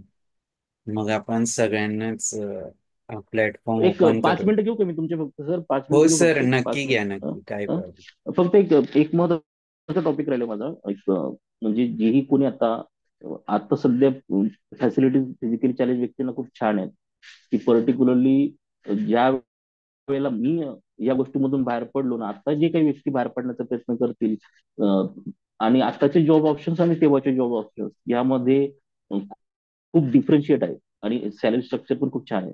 फक्त ज्या व्यक्तींना मेट्रो सिटीज मध्ये येऊन एक ऍज अ डिझेबिलिटी ओव्हरटर्न करून जर जॉब करण्याची इच्छा असेल, तर माझं एक फक्त एक थोडक्यात एक खूपच क्लिअर पॉईंट सांगण्याची इच्छा आहे, की त्यांनी काही गोष्टी खूप क्लिअर ठेवणं आवश्यक आहे, की ओव्हर कॉन्फिडन्स तुमच्या एज्युकेशन बद्दल, नॉलेज बद्दल कधीच तुमच्याकडे नसावा.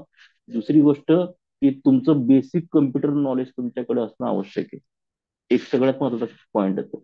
कम्युनिकेशन स्किल तुम्हाला जेवढं इम्प्रुव्हमेंट करता येईल तेवढं इम्प्रुव्हमेंट करा. आणि कुठेही जॉब मिळाल्यानंतर, कोणतीही ऑफिस असू द्या, कोणतीही कंपनी असू द्या, जॉब मिळाल्यानंतर तुम्ही एका जॉबवर सॅटिस्फाईड राहू नका. मेन कन्सर्न तो आहे, की जर नॉर्मली प्रत्येक जॉबमध्ये मी बघतो, की आतापर्यंत 7 कंपनीज मध्ये मी काम केलंय, तर त्याच्यामध्ये मला एक शिकायला मिळालंय, की 50% तरी स्टाफ तिथला एक स्टेबल असतो, की त्यांना कोणतंही प्रमोशन, कोणतेही हे करण्याची इच्छा नसते. तर पर्टिक्युलरली तुम्ही ऑफिसमध्ये राहून सुद्धा तुमच्या बऱ्याच सॉफ्ट स्किल असू द्या, कम्प्युटर स्किल्स असू द्या, या गोष्टी माझ्या कम्प्युटर स्किल्स असू द्या, सॉफ्ट स्किल असू द्या, या सगळ्या गोष्टींची मी इम्प्रुव्हमेंट किंवा एक रिकव्हरी मी ऑफिसमध्येच करण्याचा प्रयत्न केला आहे. की कोणत्याही प्रकारे मी थर्ड पार्टी कोर्स लावण्याचा प्रयत्न नाही केला, किंवा त्या गोष्टीमध्ये इन्व्हॉल्व्ह होऊन कुठेही त्या गोष्टी हे नाही करण्याचा प्रयत्न केला मी. त्याच्यामुळे ज्यांना जी संधी मिळेल त्या संधीचं सोनं जेवढं करण्याचा प्रयत्न होईल तेवढा त्यांनी प्रयत्न करावा. आणि सुदैवाने मला तर चांगला अनुभव आहे, की जर तुम्ही धडपडीने कुठेही जर का अचीव्ह करण्यामागे लागतात, तर दैव शक्तीने तुम्हाला तेवढी साथ देणारी व्यक्ती सुद्धा भेटतातच. बस मला एवढंच सांगायचं. खूपच छान सर. नक्की हा पाथवे आहे for new opportunity. Bhanse sir unmute करून बोलू. नमस्कार सर, आणि नमस्कार. सर्वांना नमस्कार. हे वर्ल्ड जागतिक हेल्थ दिनाच्या सर्वांना शुभेच्छा. धन्यवाद. आणि सर एकच विचारायचं होतं तुम्हाला, का तुमचा मी पूर्ण आता प्रवासात ऐकून ऐकलास, आणि हम्म. या प्रवासामध्ये तुमचं वजन पण वाढलं, आणि याच्याबद्दल व्यायामचं वगैरे तुम्हाला करता आलं असतं तर त्याच्याबद्दल थोडंसं बोला सर. आणि तुम्ही काही लोकांकडून, तज्ञाकडून काही माहिती घेतलीच असेल, त्याच्याबद्दल थोडं बोला. हो, म्हणजे माझ्या हेल्थमध्ये जी इम्प्रुव्हमेंट झाली, किंवा एक वजन वाढलं त्याच्यावरती, आता जस्ट एक ते म्हणजे मी फेब्रुवारीमध्ये जेव्हा गेलो होतो रत्नागिरीला, तेव्हा मला समीर भाऊंकडनं एक सल्ला मिळाला होता, की मी माझं वजन कमी केलं पाहिजे, की माझी एक म्हणतात ना, शारीरिक क्षमता वाढवण्यासाठी वजन कमी केलं पाहिजे. तर त्यांना त्यांच्याकडून सल्ला मला मिळाला. तर आता म्हणजे जवळजवळ एक 15-20 दिवस झाले असतील, तर मी आता पर्टिक्युलरली डंबेलचा सेट जो आहे तो आणून ठेवला आहे. दररोज सकाळी 6ला उठून ऍटलिस्ट मी माझे हात स्ट्रॉंग करण्याचा प्रयत्न करतोय, की जेवढे होऊन म्हणजे माझे जेवढे हँड स्ट्रॉंग होतील तेवढं मला व्हीलचेअर वरती, म्हणजे व्हीलचेअरचे जे रेस वगैरे असतात, किंवा व्हीलचेअर ऍक्टिव्हिटीज जास्त वाढवता येतील, अशा प्रकारे करण्याचा मी प्रयत्न करतो त्याच्यामध्ये. धन्यवाद सर, माहिती दिल्याबद्दल. Thank you. Doctor Sunita madam. Hello sir, माझा आवाज येतो? हो, हो मॅम, येतोय. येतोय मॅडम, येतोय. खूप सगळ्यात पहिलं खरंच नटवर खूप छान बोललास तू, आणि वेळेत बोललास, आणि सगळे पॉइंट्स क्लिअर मला केलेस. त्याचीच भीती होती. मला त्याचीच भीती होती, वेळेत बोललो होतं का नाही. हा, नाही, मला असं वाटलं होतं की 10-10:30 होतील. नाही, मी टाइम बघितला त्याच्यामुळे म्हटलं आता अगोदरच खूप जास्त टाइम घेतलाय, आणि म्हटलं उशीर होता कामा नाही, त्याच्यामुळे बाकीच्या शॉर्ट मध्ये आवरण्याचा प्रयत्न केला. नाही, खरंच खूप छान बोललास, आणि आहे त्याचा स्ट्रगल आहे. मी पण थोडीफार साक्षीदार आहे त्या स्ट्रगलची. काही काही गोष्टी क्लिअरली नाही आपण बोलू शकत आहे, पण आहे त्याचं एक मेमोरेबल आहे त्या काही गोष्टी. म्हणजे त्यानं सांगितलेल्या आहेत त्या आधीच्या, आणि बऱ्याचशा गोष्टी मलाही नवीन आहेत त्या तू सांगितलेल्या तुझ्याबद्दलच्या. म्हणजे खरंच आहे, पहिल्यापासूनचा तुझा स्ट्रगल आता जो ऐकला, तर त्याच्यामध्ये तू भरपूर इम्प्रूव्ह केलेस. अजूनही करू शकतो. जसं सांगितलं समीरनं वजन कमी कर, अजून आणि केलंयस तू, वजन पण भरपूर कमी केलंयस. अजूनही कर तेवढं, अजून तुझ्या छान मुवमेंट जरा फास्ट होतील. लोकांना पण तुला उचलून न्यायला करायला सगळ्या गोष्टी पण सुटेबल होतील. आणखीन लाईफ एन्जॉय करू शकशील तू. नक्कीच. आता तू काय सगळं बोललाय, जास्त बोलण्यासारखं काही नाहीये. पण सर खरंच ह्याचं खूप कौतुक करण्यासारखं आहे. प्रत्येक गोष्टीमध्ये त्याची अचिव्हमेंट आणि त्याचं स्ट्रगल म्हणजे असं वाखाणण्याजोगं आहे. आणि आपल्याला पण त्याच्याकडून भरपूर फायदा होईल. अजून पण पुढे काय काय गोष्टी तो करतोय, शिकतोय ह्याच्यातून वगैरे. कोणाला जॉब साठी कन्सर्न करायचं असेल तर त्याही करू शकतात. त्याच्यासाठी सुद्धा तो खूप मदत करेल. आणि पुढच्या आयुष्यासाठी शुभेच्छा. धन्यवाद. अजून ऍक्टिव्ह हो, अजून ओके, बाय. धन्यवाद doctor Sunita madam, doctor Anita, Sarika madam, Varsha madam. Realme नावाने कोण आहे, आपण पण अनम्यूट करू. बोला नमस्कार डॉक्टर सर. अनिता मॅडम. नमस्कार सर. खूपच तुमचं म्हणजे प्रेरणादायी सर आहे सगळा प्रवास तुमचा. आणि खरंच तुम्ही अशक्यला शक्य करून दाखवलेलं आहे सगळ्या गोष्टी तुम्ही. आणि खरोखर म्हणजे अपंगांचा एक स्ट्रगलच असतं जीवनामध्ये, म्हणजे संघर्षच असतो प्रत्येक स्टेजला. त्याला जीवन जगताना प्रत्येक स्टेजला संघर्ष, आणि ते तुम्ही इतकं प्रांजळपणे आणि छान पद्धतीने तुम्ही ते मांडलं की कुठे असं की अरे हा एक्सपिरियन्स कसा सांगू किंवा कसा मांडू. तर हे खूप छान आवडलं सर, की तुम्ही आहे ती रिअल परिस्थिती मांडली. त्याबद्दल खरंच म्हणजे खूप छान तुम्ही ते मांडला तुमचा जीवन प्रवास. आणि यातून खरंच म्हणजे आणि असं एक लक्षात येतं की एक हे सगळे प्रासंगिक किंवा पायाभूत सुविधांचा अभाव ह्या सगळ्या गोष्टीत आहेत, त्याच त्याच गोष्टी येतात. आणि एक म्हणजे जसं की आता हा दिव्यांग शब्द आहे की अपंगांकडून एक्स्ट्रा ऑर्डिनरीची अपेक्षा केली जाते असं. नाही, जसं अपेक्षा हा केली जाते ते बरोबर असेल, त्याबद्दल विषय नाही. माझं एक त्याच्यामध्ये इनपुट मला द्यायला आवडेल की अपेक्षा करा तुम्ही, त्याबद्दल मी नकार देतच नाहीये. तुम्ही अपंगाकडनं अपेक्षा करा तुम्ही, अजून मी म्हणतच नाही तुम्ही अपंग म्हणून ट्रीट करा. माझं एकच म्हणणं आहे की तुम्ही फॅसिलिटीज प्रॉपर द्या. की फॅसिलिटीज जर प्रत्येक एक विजिबल व्यक्तीला किंवा दिव्यांग व्यक्तींना एकदम प्रॉपर मिळाल्या तर एकदम खूप छान पद्धतीने. आणि मी तर म्हणजे खूप आता या जे फॅसिलिटीज हा जो उल्लेख केला याच्यामध्ये सादिक सरांनी तर खूप छान छान प्रोग्रेस सुरू केली. म्हणजे त्यांनी एवढ्या दिव्यांग व्यक्तींना पर्टिक्युलरली त्यांच्या याच्यामध्ये त्यांनी एवढी मदत करायला सुरुवात केली की एकदम भरपूर विलक्षण. आणि त्यांचे ते बघून तर आता म्हणजे मला स्वतः कॉन्फिडन्स वाटतं की येणारे जेही काही असतील पर्टिक्युलरली डिसेबल पर्सन्स त्यांना, पर्टिक्युलरली आता मेट्रो सिटीज मध्ये सुद्धा, म्हणजे मी जेव्हा जॉब करायला सुरुवात केली तेव्हा फिजिकली चॅलेंजसाठी कोणतंच प्रोव्हिजन नव्हतं. पण आता प्रत्येक कंपनीमध्ये ऑडिट होतं. ज्याही फिजिकली चॅलेंज व्यक्तीला तुम्ही हायरिंग करताय त्याला फॅसिलिटीज तुम्हाला डेस्क पासून, म्हणजे व्हीलचेअरच्या समान त्याचा डेस्क असला पाहिजे, त्याचं वॉशरूम 30 इंच एंट्री असली पाहिजे. या सगळ्या गोष्टी सगळ्या गोष्टी कंपनीमध्ये प्रॉपरली करून दिल्या. ऑडिटच त्याशिवाय कंपनीचं पास होत नाही आता. त्याच्यामुळे आता बेटर अरे वा. फॅसिलिटीज आहेत, फक्त दिव्यांग बांधवांनी त्याचा लाभ करून घेणं आवश्यक आहे. फक्त मी गोष्ट काय होते त्याच्यामध्ये की समोरून येणारी प्रत्येक व्यक्ती एक नॅरो मॅन्डेडने पुण्यात येते ना, इथली एक म्हणजे धावपळीची जीवनशैली बघून त्यांना कुठेतरी असं वाटतं की आपण मॅचअप होणार नाही सुरुवातीला. तो फेज मी क्रॉस केलाय सुरुवातीला. त्याच्यामुळे मला माहिती आहे की सुरुवातीच्या दिवशी म्हणजे सिच्युएशन मध्ये त्या लेवलला मॅचअप करणं, फक्त एकदा मॅचअप झाल्यानंतर बाकीच्या गोष्टींमध्ये आपोआप रुळतो माणूस. खरंय खरंय, अगदी खरंय. आणि माझा एकच प्रश्न असा आहे की सद्यस्थितीचं म्हणजे तुमचं लाईफ सांगा सर. जसं तुम्ही सांगितलं आता 2 BHK फ्लॅट, म्हणजे तो तुम्ही हम्म, हम्म, स्वतः हम्म. हे हो, केला आणि तुम्ही स्वतः त्याचं माझा आहे. आणि आता ग्रेट सध्या ग्रेट. सध्या माझ्या माझ्या टूर्स अँड ट्रॅव्हल्सचा जो बिझनेस आहे तो पण मी आता डेव्हलप केलाय. आता मी पर्टिक्युलरली इंटरनॅशनल टूरचे सुद्धा बुकिंग घेतोय. पण फक्त तो मला जास्त ड्यू टू ऑफिशियल लाईफमुळे मला तो जास्त एवढा वाढवता येत नाही. पण पर्टिक्युलरली मी ठरवलंय की अजून 2030 पर्यंत मी फक्त जॉब करणार. आणि त्यानंतर मी बाकीचं जे पूर्ण माझं जे पुढची जी लाईफ आहे ती बिझनेस मध्येच मला हे करायची. आता पर्टिक्युलरली मी आता एक नवीन कोटेशन पण काढलंय आता. पेपर बॅग जे जे मशिनरीज वगैरे असतात तर त्याचं सुरू करण्याचा आता 2025 मध्ये माझा प्रयोग चालू आहे. म्हणजे त्याचं पुस्तक जस्ट मी आता स्टडी करतोय सध्या. तो स्टडी केल्यानंतर ती मशिनरीज वगैरे इन्स्टॉलेशन वगैरे या एकदा येऊन मग बाकीच्या कंपनीशी टाईप करून ते पेपर बॅग वगैरे डिलिव्हरी जे कंपनीला लागतात त्या कंपनीला त्या क्वांटिटीसाठी आपण देऊ शकतो. त्या बिझनेस मध्ये पण खूप छान मार्जिन आहे. त्याचं सुद्धा एक चालू आहे माझं स्टडी सध्या.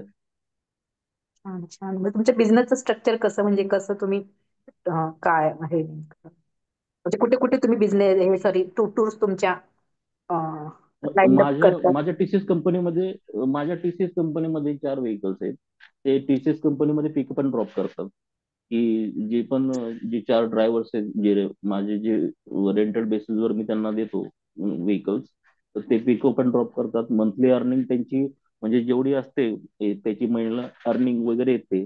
आणि सॅटर्डे संडे जेव्हा सुट्टी असते तेव्हा मग आउटस्टेशनचे भाडे आले तर मग आउटस्टेशनसाठी म्हणजे ऑल ओव्हर इंडिया परमिट आहे 4 व्हेकल्स माझ्याकडे. ओव्हरऑल इंडियामध्ये 3 हा, ओव्हरऑल इंडियामध्ये. अगोदर मी लो बेसिसवर सुरू केला होता, पण आता काय पार्टनर बाकीच्या मित्रांनी पण तो बिझनेस सुरू केलाय विथ हाय लॉंग व्हेकल. मग जर त्यांच्याकडे लो व्हेकलच्या बुकिंग आल्या तर ते मला प्रोव्हाइड करत असतात. माझ्याकडे जर हाय लॉंग व्हेकलच्या म्हणजे बसेस वगैरे लक्झरीच्या बुकिंग आल्या तर मी त्यांना देत असतो. मग त्या बेसिसवर ते आमचा इंटरनल ऑल ओव्हर पॅन इंडियाचा बिझनेस चालत असतो पूर्णपणे वर्षभरामध्ये. Great great. खूप छान सर. तुमच्या भावी आयुष्यासाठी तुम्हाला खूप खूप शुभेच्छा. छान सर. धन्यवाद मॅम. थँक्यू. थँक्यू. धन्यवाद doctor Anita madam, Sarika madam, Varsha madam. Realme नावाने कोण जॉईन, आपण पण अनम्यूट करून घ्या.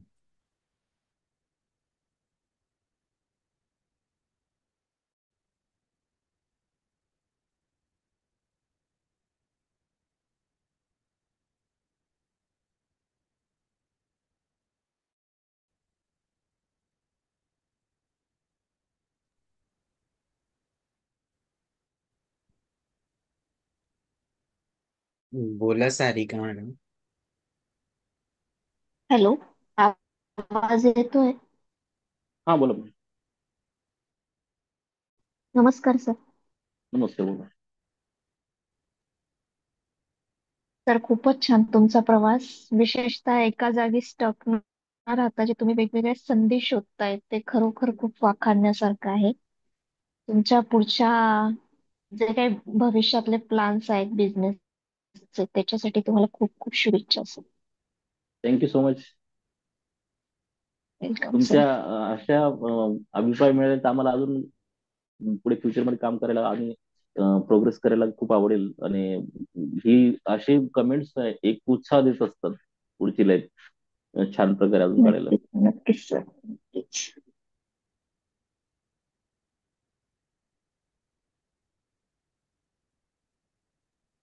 वर्षा बोरसे मॅडम, रिअलमी नावाने कोण जॉईन, आपण पण अनम्यूट करून घ्या.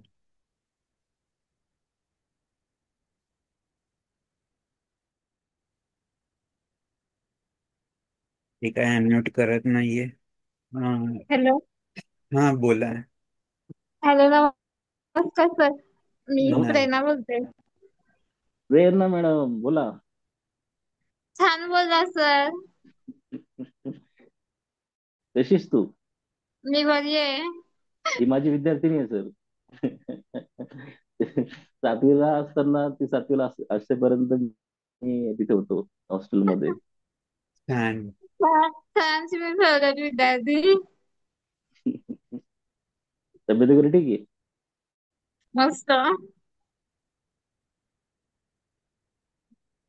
मी जेव्हा तिथे हॉस्टेलला 2012 साली जेव्हा तिथे ऍज माझ्याकडे जे केअरटेकर इंचार्ज होतं तेव्हा या 7वी ते 10वी तिथे शिकायला होत्या प्रेरणा मॅडम.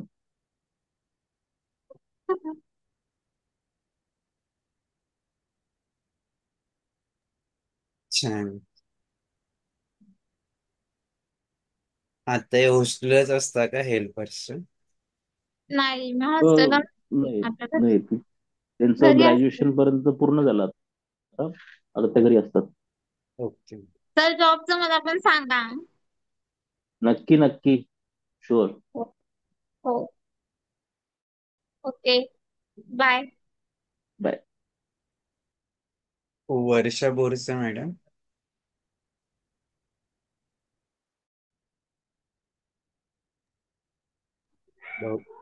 हॅलो. हा बोला मॅडम. हॅलो नटवर. हा हा, बोला सर मॅम. हा, थँक्यू सो मच. तू तुझा एवढा प्रवास आमच्याबरोबर शेअर केला. Thank you so much. खूप काही शिकायला मिळालं तुझ्या प्रवासातून. आणि तुझ्या पुढच्या प्रवासासाठी खूप खूप शुभेच्छा. धन्यवाद मॅम.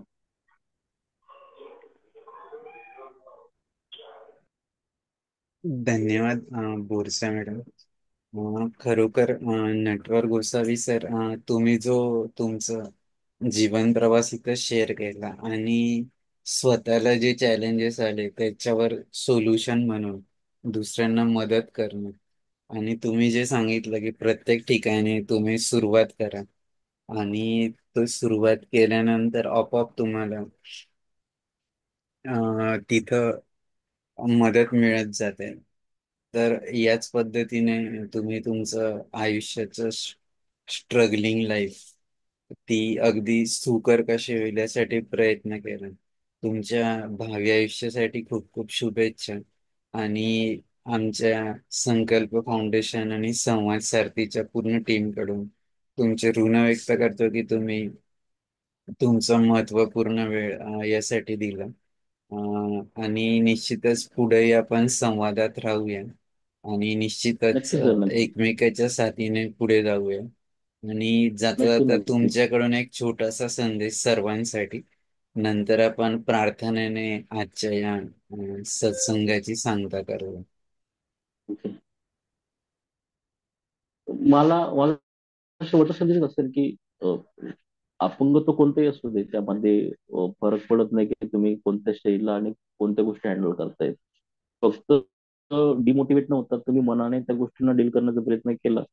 हा, एक एक मात्र फॅक्ट आहे यामध्ये की एक सगळ्यात महत्त्वाचा फॅक्ट म्हणजे पेशन्स. की तुमच्यामध्ये तुम्हाला कोणती गोष्ट घाईने मिळणार नाही, याच्यामध्ये तुम्हाला पेशन्स ठेवावे लागतील.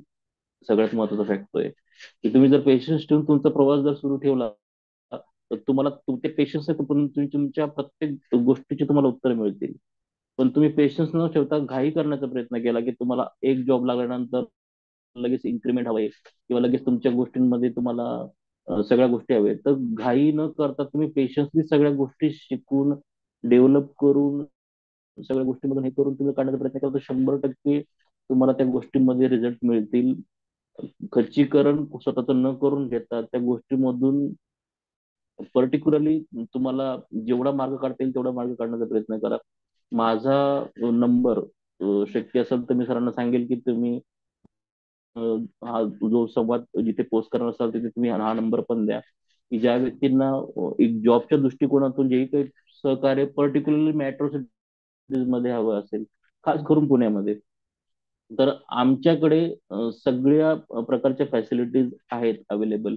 जरी तुम्हाला अकोमोडेशन असू द्या काही असू द्या त्यात सगळ्या दृष्टिकोनातून मदत केली जाईल. आणि आता पुण्यामध्ये अशा 2 संस्था आहेत की ज्या फिजिकली चॅलेंज व्यक्तीला फ्री ऑफ कॉस्ट सुरुवातीचे 6 महिने तरी जोपर्यंत ती व्यक्ती सेटल होत नाही तोपर्यंत त्या मुलांना राहण्याची वगैरे व्यवस्था ते करून देत आहेत सध्या. आता आमचा सुद्धा त्यांच्याशीच कॉन्टॅक्ट बऱ्याच वर्षापासून चालू आहे. त्याच्यामुळे तुम्ही म्हणजे तुम्हाला इथं पुण्यामध्ये जॉबच्या दृष्टिकोनातून अडचण येत असेल तर तुम्ही नक्कीच संपर्क साधा. तुम्हाला येत म्हणजे जेवढी हवी असेल तेवढी माझ्या पद्धतीने जेवढ्या शक्यतो जास्त पद्धतीने मी मदत करण्याचा प्रयत्न करेल. फक्त एकच की डिमोटिवेट न होता प्रत्येक गोष्टीला मार्ग असतो एवढं लक्षात ठेवा. फक्त पेशन्स असले पाहिजे. पेशन्स राहून जर एज्युकेशन आणि प्रोफेशनल प्रवास करण्याचा प्रयत्न केला तर प्रत्येक गोष्टीचे आन्सर 100% मिळतात.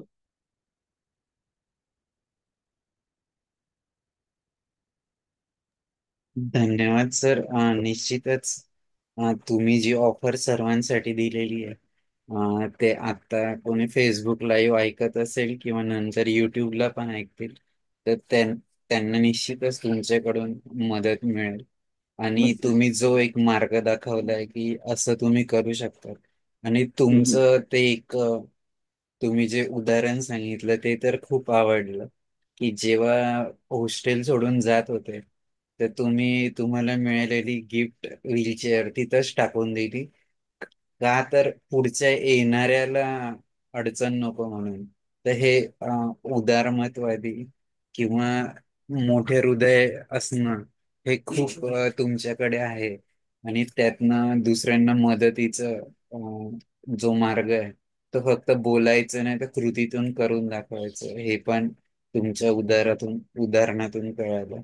तर निश्चितच सर, खूप खूप शुभेच्छा तुम्हाला. आपण एका छोट्याशा धन्यवाद. प्रार्थनेने आजच्या कार्यक्रमाची सांगता करूया. ओके.